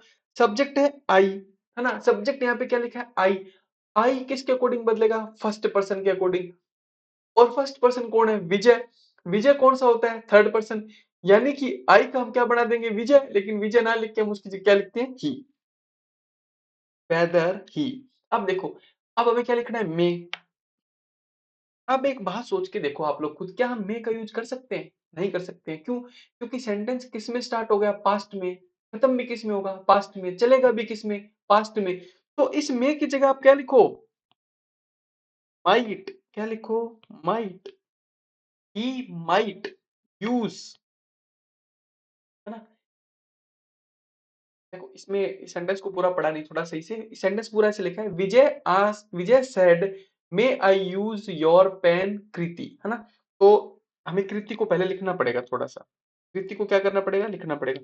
विजय आस्क्ड कृति, क्योंकि वो पीछे लिख दिया ना नाम उसने, विजय आस्क्ड कृति इफ या फिर वेदर। इफ या फिर वेदर दोनों में से एक ही लिखना। वेदर ही लिखना, इफ मत लिखना, मेरी मानो तो वेदर लिखना हमेशा ना। इफ या फिर वेदर। आई का हमने क्या बनाया था? He might use. ठीक है जी। अब लिखा योर। योर कैसा पर्सन होता है? सेकंड किसके अकॉर्डिंग बदलेगा? बाद वाले के अकॉर्डिंग, यानी कि लिसनर के अकॉर्डिंग, जो कि कौन है? कृति। अब कृति के लिए योर की जगह हम क्या लिखेंगे? हर। क्या लिखेंगे? हर। हर पेन। अब क्या क्वेश्चन मार्क लगाएंगे लास्ट में? नहीं, क्वेश्चन मार्क नहीं लगाना है, ये गलती बहुत बड़ी है ना। फुल स्टॉप लिखो यहाँ पे, बस खत्म। अगर आपने क्वेश्चन मार्क लगा दिया तो इसे बोला आपने सब कुछ सही करके भी गलत कर दिया, है ना। सिर्फ क्या लगा दो? Full stop. आगे चले। She said to me, who has taught you English? She asked me. ठीक है जी, डब्ल्यू एच वर्ड लिखा है तो कंजक्शन किसको बनाएंगे? डब्ल्यू एच वर्ड को, हु। ठीक है जी। अब देखो, हैज का क्या बनाएंगे? हैड। क्योंकि देखो पास्ट में शुरू, पास्ट में खत्म। Who had taught. ठीक है जी। यू। अब देखो यू कैसा पर्सन है? सेकंड पर्सन, किसके अकॉर्डिंग बदलेगा? ऑब्जेक्ट या फिर लिसनर, जो कि कौन है? मी। तो क्या लिख देंगे? Who had taught me English, और लास्ट में who had taught me English, और लास्ट में फुल स्टॉप। देखो, उसने मेरे से पूछा कि मुझे इंग्लिश किसने पढ़ाई है। उसने पूछा तब उसने क्या बोला? कि आपको इंग्लिश किसने पढ़ाई है। लेकिन ये बात आपने उससे सुन ली। अब आप अपने भाई को बता रहे हो, अब आप क्या बोलोगे? कि उसने मेरे से पूछा कि मुझे इंग्लिश किसने पढ़ाई है ना। आप ऐसा थोड़ी बोलोगे अपने भाई को कि उसने मेरे से पूछा कि तेरे को इंग्लिश किसने पढ़ाई है। नहीं, आप क्या बोलोगे? कि उसने मेरे से पूछा कि मेरे को इंग्लिश किसने पढ़ाई है। बस इसीलिए क्या चेंज कर दिया? देखो, me who had taught me English. आगे चले। देखो, the traveller said, can you tell me the way to the nearest hotel? अब मैंने आपको एक बात बताई थी, सेड लिखा हो, सेड टू लिखा हो, कोई फर्क नहीं पड़ेगा, चेंज करना ही करना है।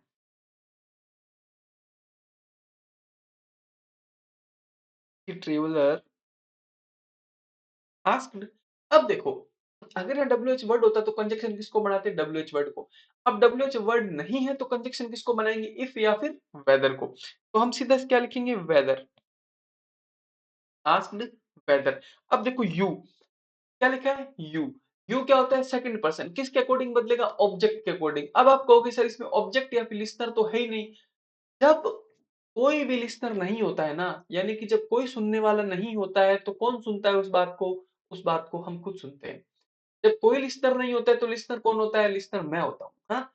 जब कोई सुनने वाला नहीं है तो मैं सुनूंगा। जब लिसनर कोई नहीं है तो लिसनर कौन है? आई, है ना।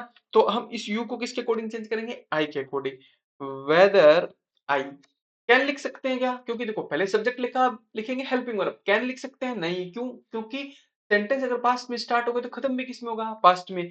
तो आई कुड टेल। ठीक है जी। अब कौन आया? मी।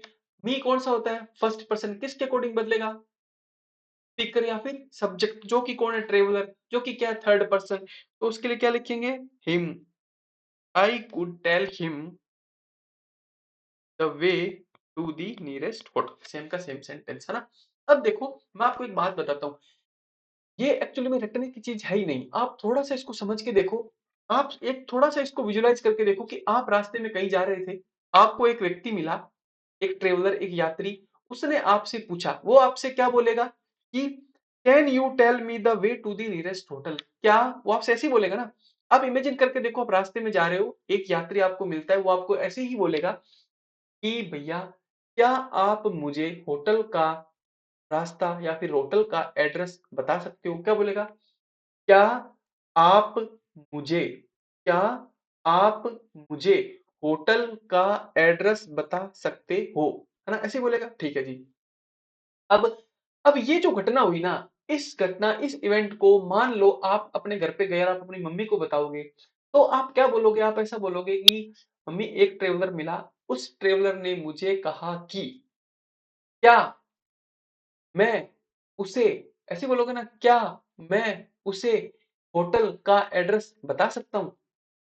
ऐसा ही तो बोलोगे आप, बस ऐसा ही यहाँ लिखा है देखो, I could tell him the way to the nearest hotel. आप ऐसा नहीं बोलोगे कि उसने कहा कि क्या आप मुझे होटल का रास्ता बता सकते हो? क्योंकि उस समय तो आप कौन है आपके लिए? आपके लिए तो फिर मम्मी हो गई ना। क्या तुम मुझे होटल का रास्ता बता सकते हो? नहीं, आप क्या बोलोगे? कि उसने मेरे से पूछा, क्या? कि उसने मेरे से कहा कि क्या मैं उसे होटल का रास्ता बता सकता हूँ? बस, आगे चलो। The clerk said to his officer, shall I type this letter again sir? क्या बना देंगे? देखो, the clerk asked his officer. अब डब्ल्यूएच वर्ड होता तो कंजक्शन बना देते डब्ल्यूएच वर्ड, बट वो नहीं है तो किसको बनाएंगे? वेदर को। देखो वेदर, वेदर विद्या। अब देखो सब्जेक्ट कौन है? आई, किसके अकॉर्डिंग बदलेगा?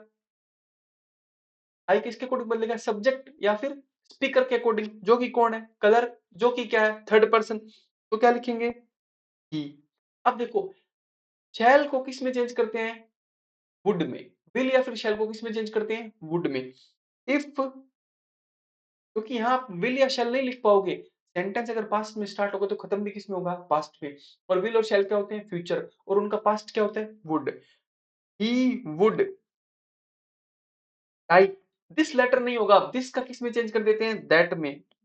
दैट, बस आगे का सेम है, दैट लेटर अगेन। अब एक बात देखो मैं आपको बताता हूँ, इसमें लास्ट में क्या लिखा हुआ है? सर, है ना? क्या लिखा हुआ है? सर। तो इस सर को भी ऐसे नहीं छोड़ना, इस सर के लिए हमें क्या लिखना पड़ेगा? The clerk asked his officer, यहाँ ऐसे लिखना पड़ेगा रेस्पेक्टफुल। क्या लिखना पड़ेगा? रेस्पेक्टफुली। क्या लिखना पड़ेगा? रेस्पेक्टफुली। क्योंकि वो सर लिखा है ना लास्ट में, वो लास्ट में लिखा था तो उसको क्या करना पड़ेगा? उसके लिए हमें लिखना पड़ेगा रेस्पेक्टफुली।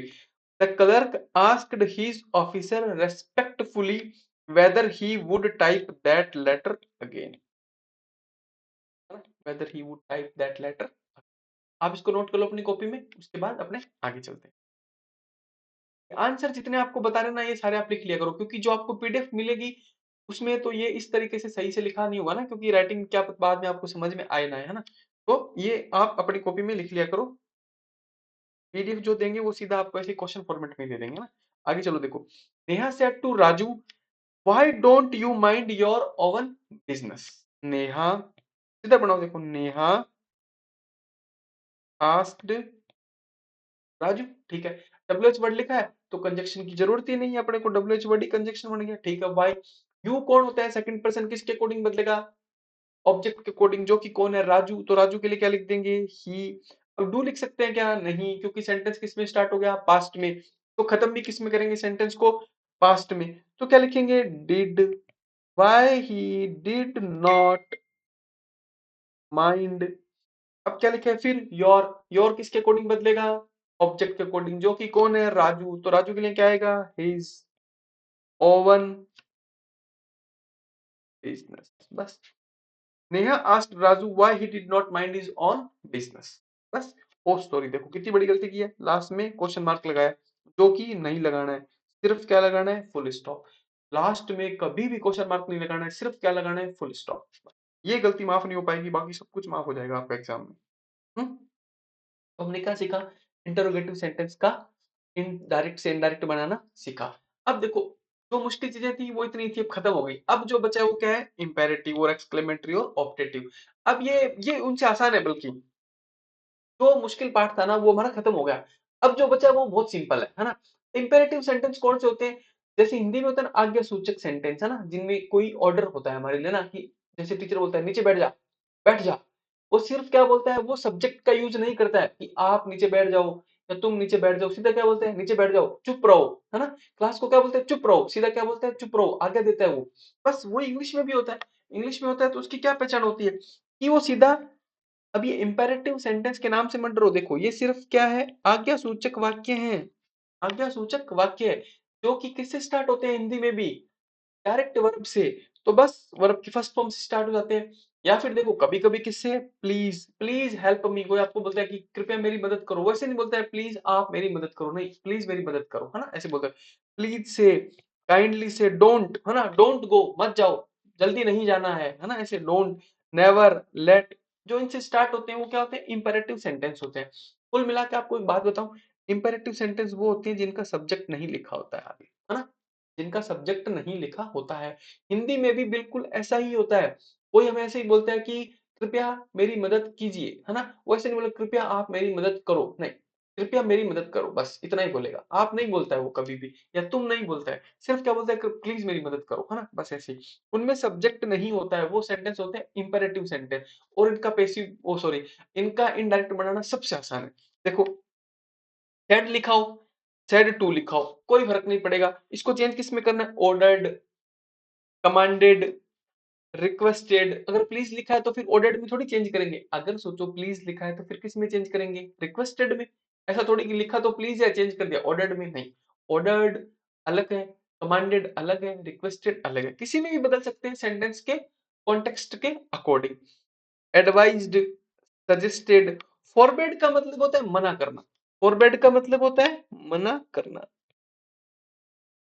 और वार्निंग देना, किसी को वार्न करना, है ना। बस इतनी सी चीजें इसमें। देखो एक छोटी चीज मैं आपको बताता हूँ। देखो एक होता है एडवाइस्ड, इसका मतलब भी होता है सलाह देना। एक होता है सजेस्टेड, इसका मतलब भी होता है सलाह देना। लेकिन इन दोनों में डिफरेंस होता है। एडवाइस वो होती है जो बड़ा छोटे को देता है। एडवाइस कौन सी होती है? जो बड़ा छोटे को देता है, वो क्या होती है? एडवाइस। और सजेस्टेड क्या होता है पता है? जो आपस में जो मतलब हम एक दूसरे के जो साथी होते हैं वो एक दूसरे को देते हैं ना, पीयर ग्रुप, मान लो पीयर एक दूसरे के साथी। आपके साथ वाला जब आपको कोई सलाह देता है तो उसको क्या बोलते हैं? सजेस्टेड या फिर सजेशन।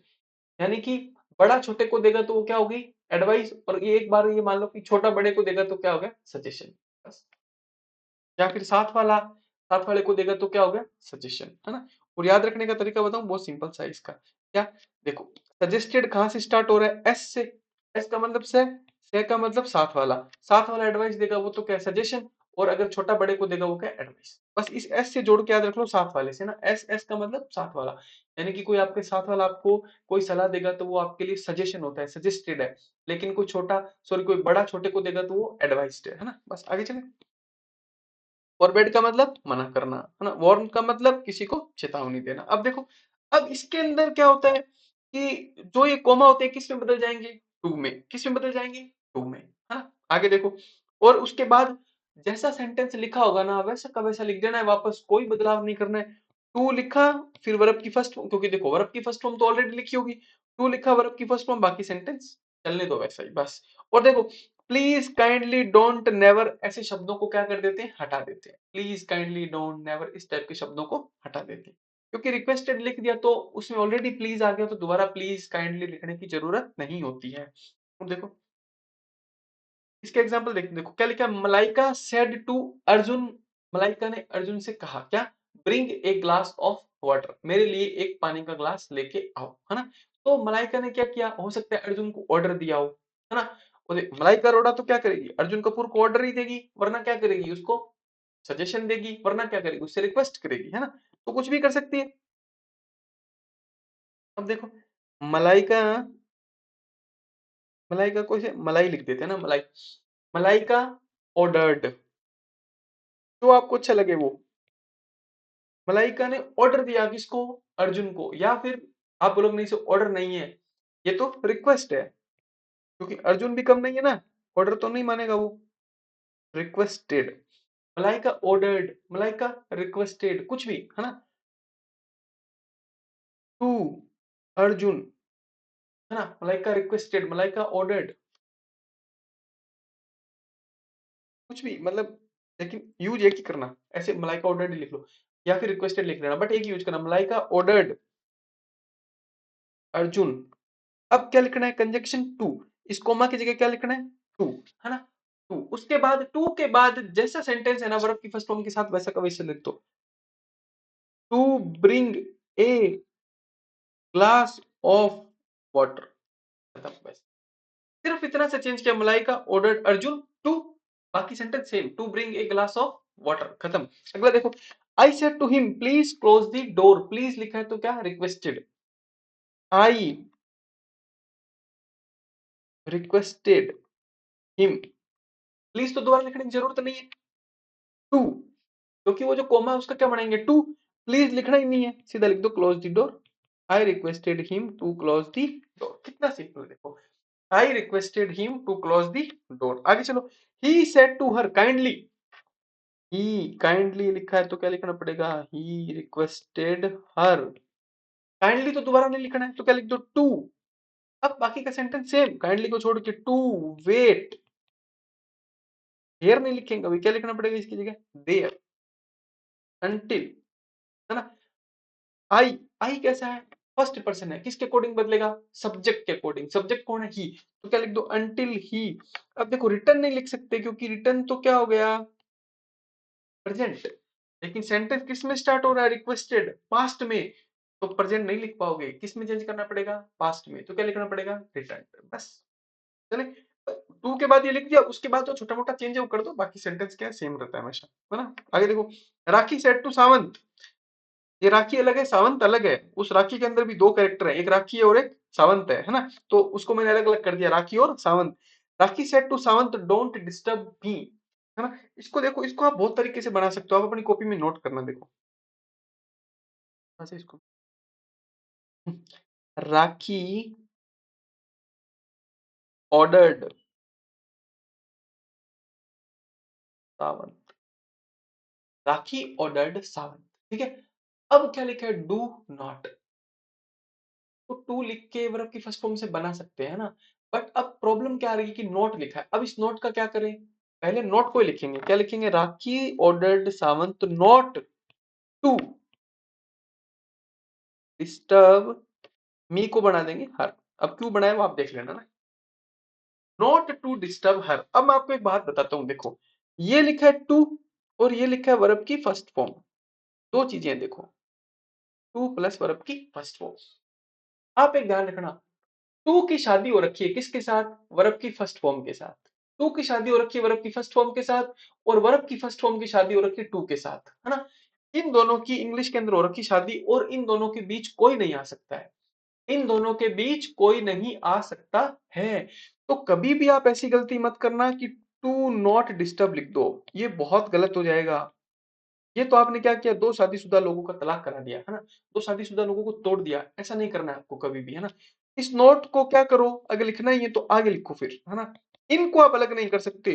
टू और वर्ब की फर्स्ट फॉर्म का जो प्यार है ना, वो बहुत गहरा है, ये खत्म नहीं हो सकता है ना? तो क्या करो, कभी भी नॉट लिखना पड़े तो टू के आगे लिख दो, जैसे यहां लिख दिया, नॉट टू डिस्टर्ब हर। कभी भी टू नॉट डिस्टर्ब मत लिखना, यानी कि टू को वर्ब की फर्स्ट फॉर्म को अलग अलग मत करना, ये पाप हमें कभी नहीं करना है। नॉट को लिखना है तो आगे लिख दो, है ना? बस। Rakhi ordered Sawant not to disturb her. एक तो ये तरीका हो गया। एक तरीका ऐसा बना सकते हो, देखो आप अपनी कॉपी में नोट कर लेना, क्योंकि मैं उसको मिटा दूंगा ना। मिटा इसलिए दूंगा कि वो जगह नहीं है, और ऐसी कोई बात नहीं। मना करने के लिए मैंने आपको देखो क्या सिखाया था यहाँ, फॉरबेड। फॉरबेड का मतलब क्या होता है? मना करना, है ना? तो बस उसी का यूज करेंगे। राखी फॉरबेड सावंत। अब फॉरबेड लिख दिया तो फिर अब नोट लिखने की जरूरत नहीं, क्योंकि फॉरबेड का मतलब ही मना करना होता है। राखी फॉरबेड सावंत टू डिस्टर्ब, बस। राखी फॉरबेड सावंत टू डिस्टर्ब, खत्म हो गया इतना। बस आगे चलते हैं। आप नोट कर लेना इसको, लेकिन पक्का। His father said to him don't smoke. पिताजी ने बच्चे से कहा कि सिगरेट मत पिया करो। तो पिताजी क्या कर रहे हैं? ऑर्डर भी दे सकते हैं, एडवाइस भी दे सकते हैं, जो आपको अच्छा लगे वो लिख दो आपके हिसाब से।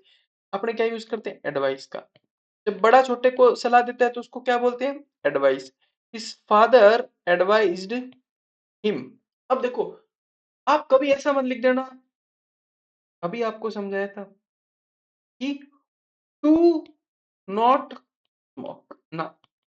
ये तो आपने क्या किया? ब्लंडर कर दिया, बहुत बड़ी गलती कर दी। आपने टू और स्मोक, स्मोक है वर्ब की फर्स्ट फॉर्म, टू और वर्ब की फर्स्ट फॉर्म तो हमेशा साथ रहेंगे, इनको आपने तोड़ दिया, अलग अलग कर दिया। ऐसी गलती नहीं करनी है। इसकी बजाय क्या करो, अगर नोट को लिखना ही है तो क्या करो, नोट पहले लिखो, फिर टू लिखो, फिर स्मोक लिखो। पीछे जाना मंजूर है टू को, बट वर्ब की फर्स्ट फॉर्म का साथ नहीं छोड़ेगा। टू और वर्ब की फर्स्ट फॉर्म हमेशा साथ रहेंगे पूरी इंग्लिश में, है ना? आगे चलो। The teacher said to them attend classes regularly, है ना? टीचर क्या करे? टीचर कह रहा है तो टीचर क्या करेगा? एडवाइस करेगा, ऑर्डर करेगा, कुछ भी लिख दो। द टीचर एडवाइज्ड, ऑर्डर्ड, कुछ भी, ऑर्डर्ड लिख दो, ऑर्डर्ड देम, ठीक है, लिख दिया। अब लिखना है कोमा की जगह to, to attend classes regularly, same का सेम, कुछ भी चेंज नहीं करना, टू अटेंड क्लासेस रेगुलरली। बस आगे चले, ये मिटाऊंगा मैं नीचे वाला। Alia said to him let me cook the food. Alia said to him let me cook the food. Alia ने क्या कहा, मुझे खाना बनाने दो, है ना। आलिया सजेस्टेड लिख दो, प्रपोज्ड लिख दो, कुछ भी लिख दो ऐसे, है ना। आलिया सजेस्टेड हिम, ठीक है, लिख दिया इतना। टू का टू लिख दो, बाकी का सेंटेंस सेम। टू लेट, अब देखो मी को चेंज करना, प्रोनाउन तो चेंज करना पड़ेगा। मी होता है फर्स्ट पर्सन, किसके अकॉर्डिंग बदलेगा, आलिया के अकॉर्डिंग। तो मी की जगह क्या लिख देंगे, her. To let her cook the, to let her cook the, बस सिंपल, हो गया इतना। बहुत सिंपल, इंपेरेटिव में तो कुछ भी नहीं करना है। आपको अच्छा लगे, ऑर्डर्ड, एडवाइस, सजेस्टेड, आपको तो बनाना नहीं, आपको तो ऑलरेडी बना बनाया वहां मिलेगा ये तो एग्जाम में ना। आपको तो ये नोट का थोड़ा सा ध्यान रखना है, इसकी एरर आ सकती है। इस नोट को एग्जामिनर क्या करेगा ना, ये टू के बीच में डाल देगा, हाँ। क्योंकि देखो, क्वेश्चन बनाने के लिए कुछ ऐसा होना चाहिए कि उस टॉपिक से सवाल को बनाया जा सके। अब ऐसा नहीं है, एग्जामिनर ऐसा नहीं कर सकता कि एडवाइस की जगह ऑर्डर्ड लिख दे और उसको गलत मान ले, नहीं हो सकता है वो ऑर्डर, आपको क्या पता, पिताजी ने बच्चे को बोला कि सिगरेट मत पिया करो, हो सकता है वो ऑर्डर ही दिया हो कि सिगरेट नहीं पीनी आज से। हो सकता है वो एडवाइस किया हो अपने बच्चे को कि अब बच्चा बड़ा हो चुका है, अब क्या कर सकते हैं, सलाह ही दे सकते हैं, है ना। तो आप कभी उस बात को गलत नहीं कह सकते हो कि सर एडवाइस नहीं है तो ऑर्डर होगा, ऑर्डर नहीं है तो सजेशन होगा, गलत नहीं कह सकते हो आप, है ना। वो हर कंडीशन में सही होगा। बट अगर आपने नोट को टू के बीच में लिख दिया तो ये हमेशा ही गलत होगा, है ना। प्रोनाउन का चेंज नहीं किया तो ये हमेशा गलत होगा, है ना। बस ये बाकी चीजें सीखनी है अपने को। इन चीजों में ज्यादा कंफ्यूज मत होना, आप ऑर्डर लिखें सर, सजेशन लिखें, एडवाइस लिखें, क्या लिखें, कुछ भी लिखो सब सही है ना। बस टू लिखना है, टू के बाद वर्ब की फर्स्ट फॉर्म लिखनी है हमेशा। नोट को उनके बीच कभी नहीं लिखना, नोट को आगे लिख दो सही है, उनके बीच नहीं लिखना। नोट क्या, उनके बीच कभी कोई नहीं आएगा, वो दोनों साथ ही आते हैं, टू प्लस वर्ब की फर्स्ट फॉर्म। आगे चलें, देखो नरेशन का ही क्या है, ऑप्टेटिव। ऑप्टेटिव सेंटेंस कौन से होते हैं, इच्छा सूचक सेंटेंस होते हैं ऑप्टेटिव, है ना। ऑप्टेटिव सेंटेंस कौन से होते हैं, इच्छा सूचक सेंटेंस, जिनमें क्या होती है, हम और कुछ इच्छाएं जाहिर करते हैं कि भगवान करे आप सभी लोगों का सिलेक्शन हो जाए, ये मेरी इच्छा है। मेरी इच्छा क्या है, भगवान करे आप सभी लोगों का बहुत अच्छी रैंक के साथ सिलेक्शन हो जाए, है ना। अब देखो इसमें क्या होता है, सेड लिखा हो, सेड टू लिखा हो। अच्छा, इस सेंटेंस की पहचान क्या होती है ऑप्टेटिव की, ये मे से स्टार्ट होता है, MAY, may God bless you, ऐसा होता है ना, मे से स्टार्ट होता है और इसके पीछे कौन होता है, एक्सक्लेमेटरी साइन होता है, हाँ? बस ये इसकी पहचान होती है। देखो इसमें क्या होता है, से लिखा हो, सेड टू, कुछ भी लिखा हो, इसको चेंज किसमें करेंगे, विश्ड में, प्रेड में, ब्लेस्ड में। और अगर आपने किसी को अभिशाप भी तो आप दे सकते हो ना, आपकी इच्छा ऐसी भी हो जाए कि हे भगवान, तो कल ही ऐसा हो जाए, है ना। तो कर्स भी कर सकते हो इसको, कर्स्ड में। सेंटेंस के कॉन्टेक्स्ट के अकॉर्डिंग बदल जाएगा, विश्ड लिख दो, प्रेड लिख दो, ब्लेस्ड लिख दो, कर्स लिख दो, कुछ भी लिख सकते हो, कोई फर्क नहीं पड़ेगा। आपको तो एग्जाम में लिखा ही मिलेगा ना। तो जैसा सेंटेंस का कॉन्टेक्स्ट हो वैसा लिख देना, है ना। और देखो कोमा का क्या बना देना है, दैट। कोमा का क्या बना देना है, दैट। प्रोनाउन और टेंस को अकॉर्डिंगली चेंज कर देंगे, यानी कि प्रोनाउन जैसा होगा बदल देंगे, टेंस पास्ट में शुरू, पास्ट में खत्म।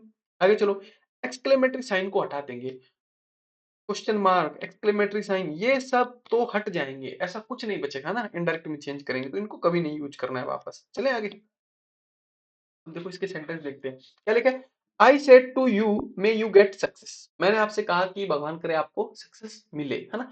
तो बस इसका बनाओ, आई। अब ऐसा मैंने बोला है तो हो सकता है ये मेरी इच्छा हो सकता है मैंने भगवान से प्रार्थना की, I wished you, I prayed you, है ना। कोमा की जगह कंजक्शन क्या आएगा, दैट, ठीक है जी। अब देखो यू का इसके अकॉर्डिंग बदलेगा, इसके अकॉर्डिंग, तो यू का यू। अब देखो मे नहीं लिख पाएंगे हम, क्योंकि मे क्या होता है, प्रेजेंट। सेंटेंस किस में स्टार्ट हो रहा है, पास्ट में, तो मे का क्या करना पड़ेगा, might. You might get success, बस खत्म। और माइट के बाद वर्ब की फर्स्ट फॉर्म आती है, तो सही लिखिए, यू माइट गेट सक्सेस। आगे चले, she said to the robber may you go to hell. अब आपने क्या लिखा है कि तुम नरक में जाओ, ये क्या होता है, एक अभिशाप होता है, तो इसके लिए क्या लिखना पड़ेगा, शी फर्स्ट दी रॉबर। और कोमा का क्या बनाते हैं, that.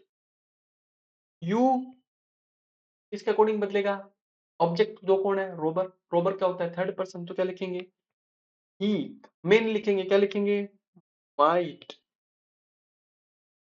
Go to, he might go to help, है ना।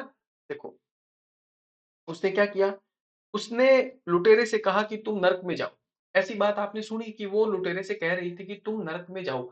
अब ये बात अपने आप दोस्त को बताओगे कि कल क्या हुआ कि यार, मैंने ऐसा देखा कि एक औरत थी, उसके घर कोई लुटेरा आया था, वो सामान चोरी करके भाग गया, तो वो उसे क्या दे रही थी, गालियां दे रही थी, क्या, कि तुम नरक में जाओ, है ना। अब आप अपने दोस्त को ये बात बताओगे तो कैसे बताओगे, ऐसे थोड़ी कहोगे कि उसने उससे कहा आप ऐसे थोड़ी बोलोगे कि तुम नर्क में जाओ। तुम नर्क में जाने का मतलब तो आपने क्या बोल दिया, आप अपने दोस्त को बोल दिया कि तुम नर्क में जाओ। नहीं, आप क्या बोलोगे कि उसने लुटेरे से कहा कि वह नर्क में जाए, है ना? ऐसे ही तो बोलोगे। बस उसी के अकॉर्डिंग तो ही लिख देते हैं और कुछ भी नहीं है। उसने लुटेरे से कहा कि वह नर्क में जाए।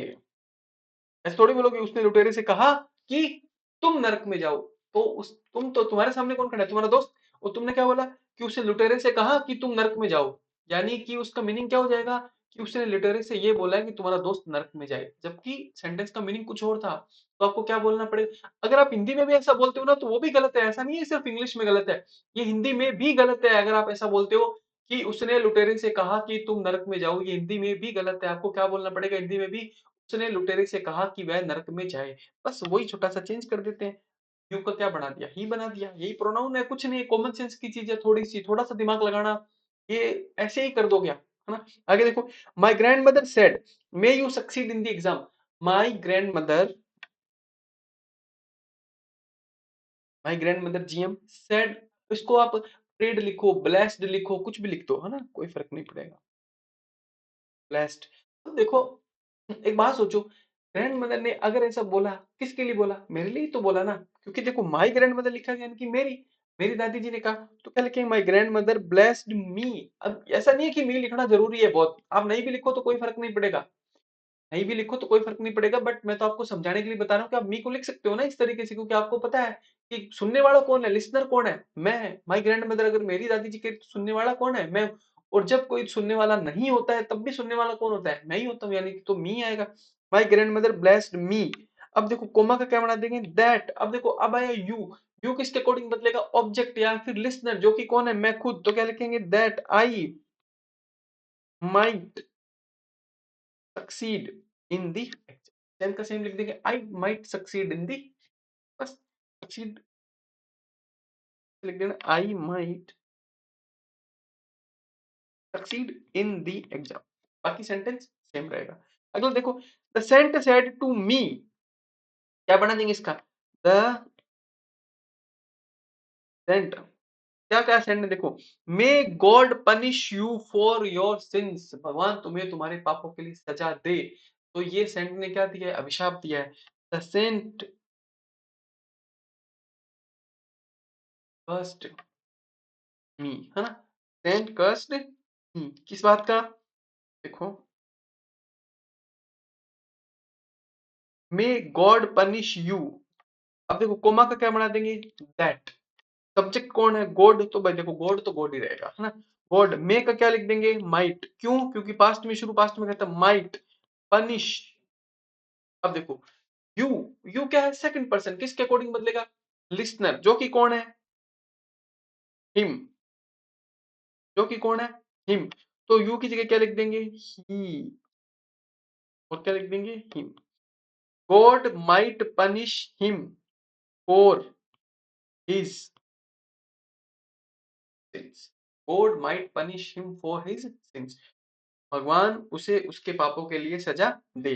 आगे देखो, they said long live the Indo Russian friendship. अब मैं आपको एक बात बताता हूँ, देखो, मैं कभी कभी वो नहीं भी लिखता है। अब देखो, ऊपर वाले में सब में मैं लिखा था, मैं, लेकिन इस वाले सेंटेंस में मैं नहीं लिखा है। बट फिर भी आप पहचान जाओ, क्या क्या बोल रहा है कि लॉन्ग लिव, बहुत सालों तक रहे, क्या, इंडो रशियन फ्रेंडशिप, है ना, कि भारत और रूस की मित्रता ऐसे ही सदियों सदियों तक बनी रहे, बहुत लंबी चले। ये क्या है, ये भी तो एक तरीके से भगवान से प्रार्थना ही तो कर रहे हो ना, कैसा हो, है ना। तो बस ऐसे ही बना दो, दे प्रेड दैट, सब्जेक्ट कौन है, the Indo Russian relationship, the Indo Russian friendship. अब देखो, उसने तो मैं नहीं लिखा, बट हमें लिखना पड़ेगा, Indo Russian friendship might live long, बस, माइट लिव लॉन्ग, है ना। बस इतना सिंपल सा तो है। आगे चले, my sister said to me may you be happy ever, तुम हमेशा क्या रहो, खुश रहो। तो बस यही है कि माई सिस्टर, बड़ी सिस्टर है, तो क्या कर दिया, ब्लेस्ड कर दिया, प्रेड कर दिया, कुछ भी लिख दो, my sister blessed me that. You किसके अकॉर्डिंग बदलेगा, मी के, तो क्या बना देंगे, I might be happy ever, बस I might be happy ever, खत्म। आगे चलो देखो, आगे अगला सेंटेंस देखो। अगला जो 7th नंबर सेंटेंस है ना, इसके अंदर एक छोटी सी एरर है, वो एरर आपको फाइंड आउट करनी है, वो एरर आपको क्या करनी है, फाइंड आउट करनी है। ठीक है जी। We wished that our prime minister may live long. हम क्या चाहते हैं कि हमारे प्रधानमंत्री जी सदियों सदियों तक जिंदा रहें। अब देखो, विश्ड वर्ब की कैसी फॉर्म है, सेकंड फॉर्म। सेंटेंस किस में स्टार्ट हो गया, पास्ट में, खत्म भी किस में होगा, पास्ट में।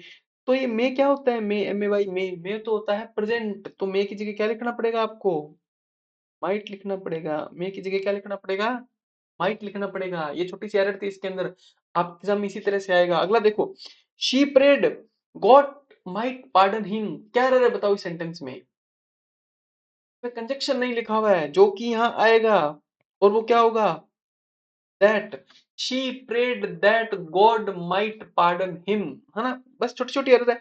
अगला देखो, my grandmother said to me that I might be happy, मैंने आपको बताया था said लिखा हो said to लिखा हो, उसको चेंज करना पड़ेगा, चाहे prayed में करो, cursed में करो, blessed में करो, किसी में भी, है ना। तो यहाँ पे क्या लिखना पड़ेगा, my grandfather said to me, तो said to नहीं आएगा, क्या आएगा, blessed me that I might be happy। आगे देखो, we wished that our India might live long, क्या एरर है बताओ, we wished second form, past में शुरू पास्ट में खत्म, might तो लिखा है। अब might एक मॉडल होता है, और किसी भी मॉडल के बाद वर्ब की फर्स्ट फॉर्म आती है, तो यहाँ lived नहीं आएगा, क्या आएगा, live, might live, बस।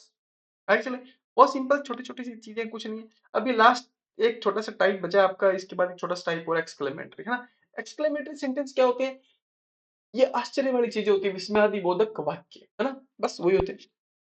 हिंदी में भी होते हैं ना विस्मयादि बोधक वाक्य, बस वही है, इंग्लिश के अंदर है, ऐसा कोई डिफरेंस नहीं है। देखो क्या लिखा है, देखो, सैड या फिर सैड टू को इसमें चेंज करने का तरीका क्या होता है, देखो, सैड या फिर सैड टू को किस में चेंज करेंगे, एक्सक्लेम्ड विद सोरो में, कब, जब क्या लिखा हो, अल्लाह, अल्लाह, मतलब देखो अपने मारवाड़ी में भी तो अपने से बोलते हैं अल्लाह, है ना। अल्लाह का मतलब हमसे कोई गलती हो गई, हमसे मान लो हम वो फोन का कवर हटा रहे थे, या फोन को थोड़ा सा कवर कुछ कर रहे थे और हमसे टूट गया, टूटते हम क्या बोलते हैं, अल्लाह। अल्लाह मतलब बस नुकसान हो गया, अब दुख है अपने को ना, क्या है तो टूट गया मेरा, तो यार नुकसान हो गया, कुछ भी सही करने की कोशिश कर रहे थे, टूट गया, तुम क्या बोलते हैं, अल्लाह, है ना। तो बस वही अल्लाह इंग्लिश के अंदर है, वो भी इंग्लिश कोई अलग थोड़ी है, वही अल्लाह से अल्लाह बना दिया इन्होंने, हमारे ही तो शब्द लेके गए हैं ना। अल्लाह से क्या बना दिया, अल्लाह, अल्लाह, बस और क्या है। तो अल्लाह बोला, इसका मतलब क्या है, दुख हो गया। तो यानी कि सैड या सैड टू को किस में चेंज कर देंगे, एक्सक्लेम्ड विद सोरो में, कब, जब ये अल्लाह या फिर अल्लाह लिखा हो, बस तब। आगे देखो, सेट या फिर सेट टू को हुर्रे या फिर वो, है ना। अब देखो, हुर्रे, वो, ये सब क्या है, खुशी की चीजें। हम आकातीत को पतंग उड़ाते हैं, या फिर यहाँ जयपुर के अंदर मकर संक्रांति को जो पतंग उड़ती है, तो क्या हुर्र हुर्र करते हैं, खुशी है किसी की पतंग काट दी तो, बस वही, हुर्रे या फिर वो, हुर्रे या फिर वो लिखा हो तो क्या करना है, एक्सक्लेम्ड विद जॉय, खुशी है, जॉय, बस। अब ऐसा तो नहीं हो सकता ना कि अल्लाह से लिखा और हम लिख दे एक्सक्लेम्ड विद जॉय, है ना। अगले का तो नुकसान हो गया, वो कह रहा है अल्लाह, और आप क्या बोल रहे हो, एक्सक्लेम्ड विद जॉय, नहीं हो सकता ना, बस। अगर अल्लाह से लिखा है तो एक्सक्लेम्ड विद सोरो, अगर हुर्रे वो लिखा है तो एक्सक्लेम्ड विद जॉय। आगे देखो, ओ, व्हाट हाउ का मतलब वाह क्या चीज है यार, है ना। ऐसा हम कब बोलते हैं, जब हम क्या होते हैं, ना तो हमें खुशी हुई ना हमें दुख हुआ, हमें सरप्राइज हुआ, हमें क्या हुआ, सरप्राइज हुआ कि ओ यार वाह क्या चीज है ना। तो क्या बोलते हैं उसको, एक्सक्लेम्ड विद सरप्राइज, बहुत सरप्राइज हुआ। आगे देखो, फी, ये फी तो ऐसे ये अपना हिंदी का होता है छी, छी, छी से ही इन्होंने क्या बना दिया, फी। ये कुछ ही नहीं है, इनसे छी बोला नहीं जाता, इनसे छह नहीं बोला जाता ना, तो इन्होंने क्या बना दिया, छी का फी, है ना, ऐसे बस। तो ये ऐसे बोलते हैं फी, ऊ, अब उल्टी दबड़ाई होता ऐसे, बस वही ऊ है और कुछ नहीं है। तो ये अगर ये छी की जगह ये तो ये फी को ही छी बनाया, तो ये फी को आप इसे छी याद रखना है इसको। और जब हम छी कब बोलते हैं, जब हमें क्या होती है, थोड़ी सी घृणा होती है किसी चीज, हाँ, तब हम क्या बोलते हैं, छी। तो छी, और डिस्गस्ट का मतलब क्या होता है, डिस्गस्ट का मतलब घृणा ही होता है, डिस्गस्ट का मतलब होता है घृणा किसी चीज से, है ना। और पू, ऐसे पू, हम ऐसे बोलते हैं ना, ऐसे वो पू, बस और कुछ नहीं है।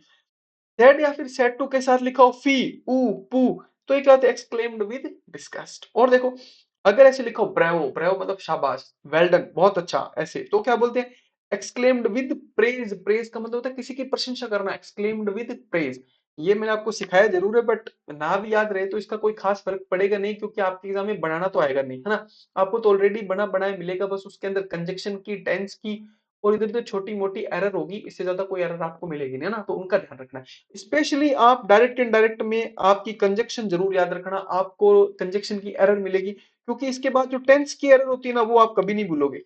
वो आप कभी नहीं भूलोगे, क्योंकि मैंने आपको बहुत सिंपल तरीके से बताया क्या, कि पास्ट में शुरू होगा तो खत्म भी किस में होगा, पास्ट में, बस। ये आप कभी भूलोगे नहीं, टेंस केयर। कंजक्शन आप थोड़ा सा देख लेना, बाकी डायरेक्ट इनडायरेक्ट में कुछ भी नहीं है। ये जितना पढ़ाया है ये तो देखो, एक वो दस्तूर है, पूरे करने पड़ते हैं। बाकी कंजक्शन को थोड़ा सा देख के जाना, और कोई एरर नहीं मिलेगी आपको, है ना।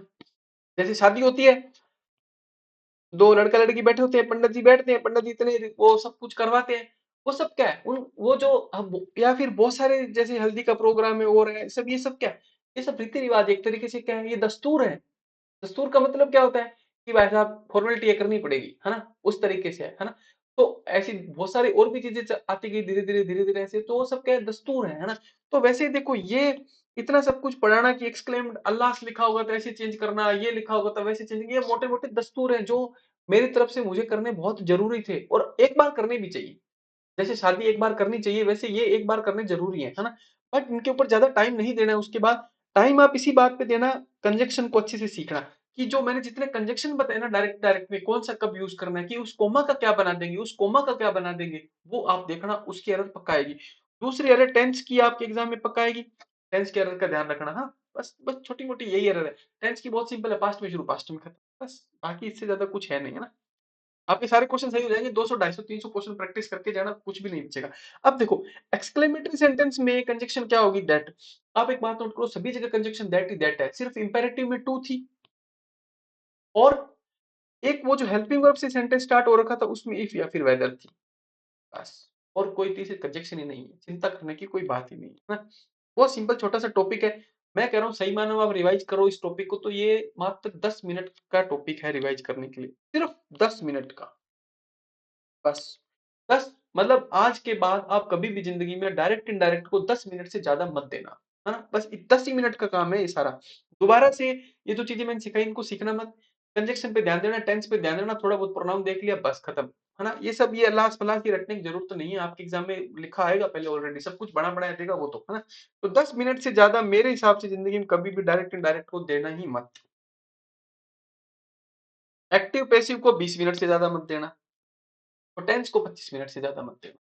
वो मैं बताऊंगा इस क्लास के बाद, मैं सब बताऊंगा देखो कैसे रिवाइज करना है उसको ना। इसके बाद एक वो रिवीजन की क्लास ही रखेंगे पहले, कि रिवाइज क्या क्या करें। तो कोमा को किस में चेंज कर दिया, दैट में। प्रोनाउन और टेंस को अकॉर्डिंगली चेंज कर देंगे, यानी कि प्रोनाउन फर्स्ट पर्सन होगा तो सब्जेक्ट के अकॉर्डिंग, सेकंड पर्सन हो तो ऑब्जेक्ट के अकॉर्डिंग, और टेंस का मतलब क्या है, पास्ट में शुरू तो पास्ट में खत्म, बस उसको अकॉर्डिंगली चेंज कर देंगे। चलो, एक्सक्लेमेटरी साइन को हटा देंगे, ये बहुत जरूर याद रखना। क्वेश्चन मार्क को हटा देते हैं, एक्सक्लेमेटरी साइन को हटा देते हैं, ये सब चीजें हटा देते हैं, काइंडली प्लीज ये सब हटा देते हैं। अब देखो इसकी प्रैक्टिस करते हैं। क्या लिखा है, she said my God I am ruined. Ruined का मतलब होता है बर्बाद हो जाना। ओ माई गॉड, हे भगवान, मैं तो क्या हो गया, बर्बाद हो गया। ऐसा आदमी कब बोलता है, जब वो दुखी हो जाता है तब, है। तो क्या लिखा, शी एक्सक्लेम्ड विद सोरो। शी एक्सक्लेम्ड विद सोरो। अब ये जो कंजक्शन है इसका क्या करेंगे, ये जो कोमा है इसका क्या बना देंगे, दैट। बताया था ना आपको, दैट बना देंगे, दैट। अब माई गॉड नहीं लिखेंगे, वो सोरो लिख देना, बस खत्म बात। वो दुख हो गया उसको, ओ माई गॉड, हे भगवान, ये क्या हो गया ना ऐसे। तो अब लिखेंगे दैट। अब देखो आई किसके अकॉर्डिंग बदलेगा, फर्स्ट पर्सन है, आई किसके अकॉर्डिंग बदलेगा, सब्जेक्ट कौन है, शी। तो शी लिख दो, शी। अब इच नहीं लिखेंगे, क्यों, क्योंकि सेंटेंस स्टार्ट हो रहा है पास्ट में, तो खत्म भी किसमें होगा, पास्ट में, तो लिखो वॉज रूइंड, खत्म। बस आगे चलो। आमिर सेड हुर्रे, हुर्रे मतलब खुशी होगी, आमिर एक्सक्लेम्ड विद जॉय। बस अब देखो, ज्यादा लिखूंगा नहीं यार, मैं बोल देता हूँ। Aamir exclaimed with joy. Comma का क्या बना देंगे, दैट। आई किसके अकॉर्डिंग बदलेगा, सब्जेक्ट के अकॉर्डिंग, जो कि कौन है, आमिर। आमिर कैसा पर्सन है, थर्ड पर्सन, तो क्या लिख देंगे, ही। हैव आ सकता है क्या, नहीं, क्या आएगा, हैड। बस been selected in RS exam, बाकी पीछे का बिल्कुल सेम रहेगा, बस खत्म, आगे चलो। Ankita said oh I have hurt myself, मैंने तो खुद को ही नुकसान पहुंचा दिया, है ना। क्या लिखो, तो इसमें ऐसा कर दिया क्या, कोई बात नहीं, वो तो वो वाला है ना, ये इसमें सोलो कर लेना, कोई बात नहीं, उससे तो कोई फर्क नहीं पड़ेगा। अंकिता सेड यानी कि अंकिता एक्सक्लेम्ड विद सोरो या फिर अंकिता एक्सक्लेम्ड विद डिस्गस्ट। उसको खुद से भी तो करना सकते हैं। अरे यार कैसी देख मूर्ख है कि खुद को नुकसान पहुंचा ले, तो खुद से ही करना होगा ऐसे। अंकिता एक्सक्लेम्ड विद सोरो या फिर Ankita exclaimed with disgust that she had hurt herself. खत्म बस। क्या लिख दो? Ankita exclaimed with sorrow, Ankita exclaimed with sorrow that, एक मिनट मामा, हेलो हेलो हेलो, हाँ, that she had hurt herself. Hello जी, खत्म। कुछ भी लिख दो सब सही है, कोई फर्क नहीं पड़ेगा। The clerk said how cruel the boss is. The clerk said how cruel the, how और व्हाट वाले में क्या करता है? Surprise. The clerk exclaimed with surprise that the boss was very cruel. इस तो नहीं लिख सकते ना, पास्ट में शुरू खत्म भी किस में करेंगे? पास्ट में। क्या लिखना पड़ेगा? ये बना देता हूं, देखो। द क्लर्क exclaimed with, ये मेरी राइटिंग ऐसी नहीं है अभी, मैं सोचता मेरी राइटिंग ऐसी है, चलता ही थोड़ा ऐसा है अभी। Surprise that the boss, writing तो देखो ऐसी है, was very, उसके थोड़ा फट करना पड़ता है साफ लिखने के लिए, बाकी तो the boss was very cruel। बस खत्म, आगे चलो। The traveler said, "What a beautiful sight it is." What? What से स्टार्ट हो रहा है तो क्या करेंगे? Exclaimed with surprise. The traveler exclaimed with surprise that it was a very beautiful sight. ठीक है, आगे चलें। प्रताप, कौन? Maharana Pratap. Maharana Pratap said, "Bravo, you fought bravely." Pratap exclaimed with praise that, अब यू को किसके अकॉर्डिंग चेंज करेंगे? ऑब्जेक्ट जो कि कौन है, जब कोई नहीं होता है तो कौन होता है? मी। तो मी बना दो इसको, कुछ भी ऐसे वी लिख दो। हमें कहा भाई, महाराणा प्रताप ने किसे कहा? हमें कहा क्या? कि तुम बहुत बहादुरी से लड़े। तो क्या लिख दो? वी लिख दो। We fought.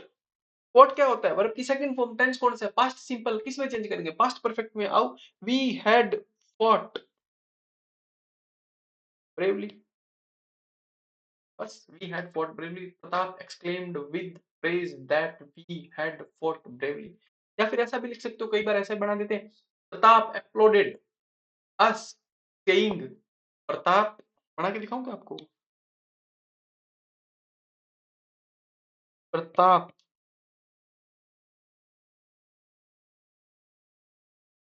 applauded us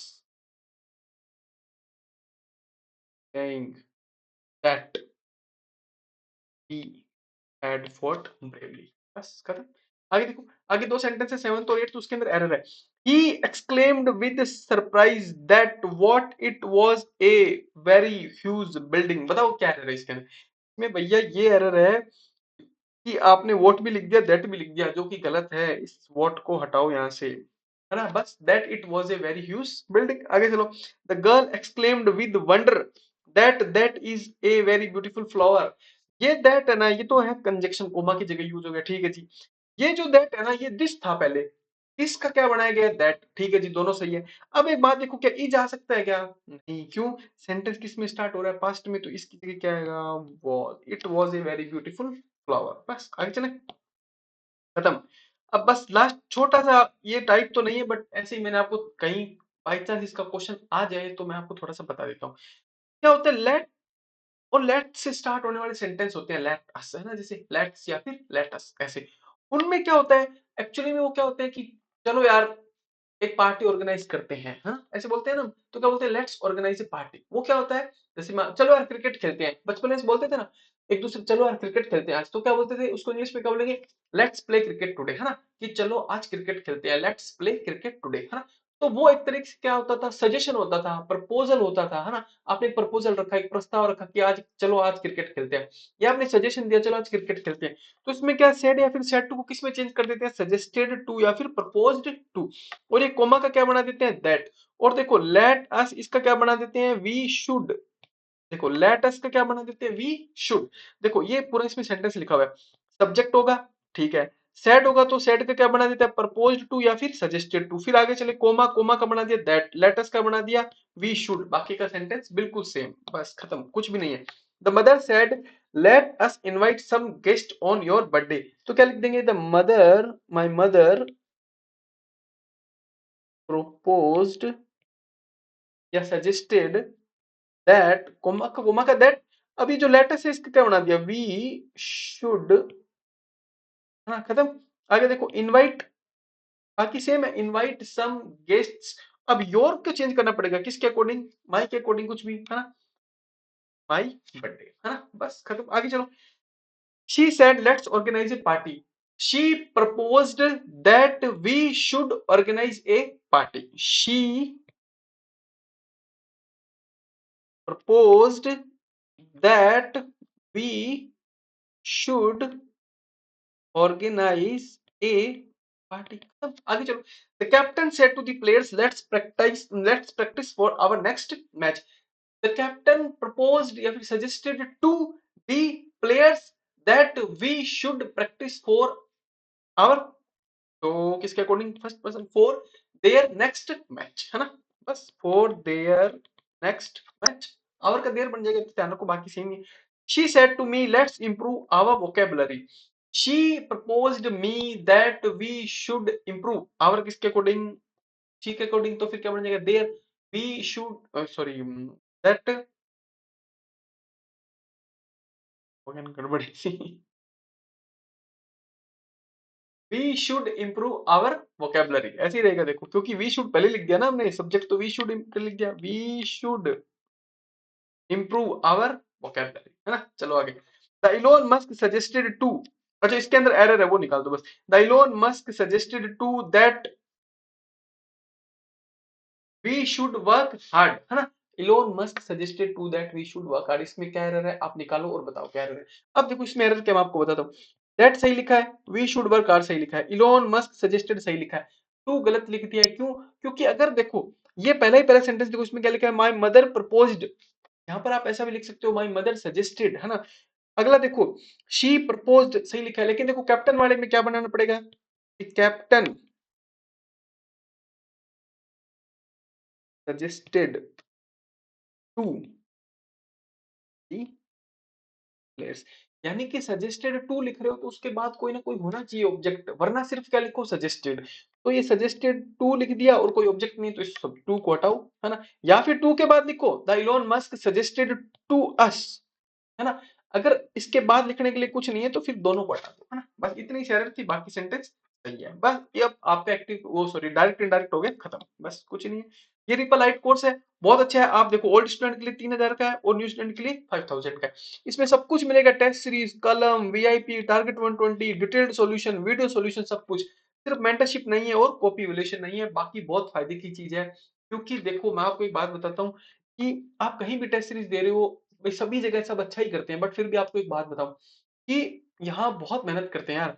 आपके आंसर में आपको बहुत कुछ सिखाया जाता है, फैक्ट कैसे डालने हैं, डायग्राम कैसे डालने हैं, आंसर को और अच्छा इनोवेटिव वे में कैसे लिखना है, और उसी की वजह से ही मार्क्स मिलते हैं, घिसा पिटा आंसर लिखने से नंबर नहीं मिलते हैं, आप इस बात को मानो है ना। जितना ज्यादा इनोवेटिव, जितने ज्यादा पॉइंट, जितने ज्यादा डायग्राम, जितने ज्यादा फैक्ट, जितनी ज्यादा अच्छे तरीके से आप उसको प्रेजेंट करोगे ना, उसी के नंबर मिलेंगे, वरना देखो नंबर नहीं मिल पाएंगे। इसलिए उस पे यहाँ बहुत ज्यादा काम करते हैं सभी ना, तो आप उसके उसका आपको बहुत बेनिफिट मिलेगा इन सब चीजों का, और उसी से नंबर बढ़ेंगे। लोग आपने बहुत बार सुना होगा कि 4-4 मेंस दे चुके, सिलेक्शन नहीं हो पा रहा है, क्यों, क्योंकि वो आंसर आज भी वैसा ही लिख रहे हैं जैसा पहला मेंस दिया था तब लिखा था। पहला मेंस दिया था जब जो नोट्स उठा के पढ़े थे वही रट के आज सेम, वही राजस्थान हिस्ट्री के नोट्स आज से 4 साल पहले पढ़े थे वही नोट्स आज पढ़ रहे हो, और सोच रहे हो कि यार जब तब सिलेक्शन नहीं हुआ तब कैसे होगा। इंप्रूवमेंट तो आपको करना पड़ेगा ना उसके अंदर काफी, तो इंप्रूवमेंट करना पड़ेगा, चीजों को सीखना पड़ेगा। नया बच्चा फ्रेशर आता है तुरंत निकाल लेता है, क्यों, क्योंकि वो बहुत जल्दी इन चीजों को पकड़ लेता है, डायग्राम, फैक्ट, पॉइंट में लिखना सब। पुराना बच्चा क्या कर रहा है, वो उसी तरीके से लिख रहा है। और आप दूसरी बात ये नोट करो, देखो अगर आप कहीं भी टेस्ट सीरीज लिख रहे हो तो आप ये देखो, ऐसा नहीं होना चाहिए कि वहां आपने टेस्ट सीरीज तो खरीद ली, आप जो जैसा टेस्ट आप पहले दिन लिख रहे थे वैसा ही टेस्ट आप 20वां टेस्ट भी वैसा ही लिख रहे हो, है ना। भाई वही किताब रट के पहला टेस्ट लिखने गए थे, और अगर मान लो पहला टेस्ट राजस्थान मान लो हिस्ट्री का, आर्ट एंड कल्चर का था, और मान लो दोबारा वो सर्किल में चला और 15वां टेस्ट भी राजस्थान आर्ट एंड कल्चर का है, वही नोट्स पढ़ के उसी तरीके से आंसर पहले में लिखे थे, उसी तरीके से आंसर इस 10th में लिख रहे हो, तो कोई इंप्रूवमेंट नहीं है यार उसके अंदर, है ना? तो उसका इंप्रूवमेंट उसमें करना बहुत ज़रूरी है, इसीलिए आपको इस थोड़ा रिपीटेटिवली कह रहा हूँ ना। दूसरा देखो उसके बाद देखो, चलो कोई नहीं आप लो, मेरा काम तो समझाना है, बाकी आपका काम है ना? आगे देखो, बाकी मेरे हिसाब से बहुत अच्छा है, इसलिए मैं आपको कह रहा हूँ। सिविल कनेक्ट सिविल पे आप क्या करना है, हाउ टू जॉइन इसको ज्वाइन कर लेना, या और यहाँ पे लेट्स कनेक्टेड पे क्या करना है, आप मैसेज डाल देना और आपको ऐड कर देंगे उसके अंदर। आगे देखो, ये ये हाउ टू जॉइन नहीं है, ये व्हाट टू डू है ना, क्या-क्या करना चाहिए इंसान को। एक दूसरे की रिस्पेक्ट करनी चाहिए, मैंने आपको कल ही बताया था कि डिसरिस्पेक्ट कभी नहीं करनी चाहिए, उससे क्या हो जाता है ना? और देखो 4 दिन ज़रूर एक्सरसाइज किया करो, और देखो अच्छा खाना खाया करो, घरवालों से ज़रूर बात किया करो। वो एक गुरुजी हैं अपने यूट्यूब पे, खूब बोलते रहते हैं वो। उन्होंने जो कुछ कहा, जैसा कहा, किसी को अच्छा लगा, बुरा लगा, सब कुछ है। बट उनकी एक बात बहुत अच्छी थी सच में। उन्होंने क्या कहा था कि किसी भी स्टूडेंट को 3 जगह ही जाना चाहिए, चौथी जगह जाना ही नहीं चाहिए। 3 जगह कौन-कौन सी? जिम, टेंपल, मंदिर और लाइब्रेरी। और बिल्कुल सही बात, 3 ही जगह जाओ आप, है ना? जिम जाओ, मंदिर जाओ, लाइब्रेरी जाओ, है ना? बस, उसके बाद चलो आगे। ट्विटर पे ज्वाइन करना, यानी कि अब तो जो नया एक्स हो गया वहां ज्वाइन करना, टेलीग्राम ज्वाइन करना, लाइक क्या करो, अच्छा लगे डिसलाइक क्या करो, सब कुछ क्या करो ना, डाउट आए कमेंट क्या करो, जरूर क्या करो कमेंट, और सब्सक्राइब कर लो। पीडीएफ लेने के लिए बस आपको थोड़ा सा काम करना पड़ेगा, क्या आपको कहीं ना कहीं इसको शेयर करके उसका स्क्रीनशॉट लेके लेट्स कनेक्ट इट पे सेंड कर देना, आपको पीडीएफ तुरंत मिल जाएगा। जय हिंद, अपना टॉपिक खत्म हो गया। धन्यवाद आप सभी लोगों को।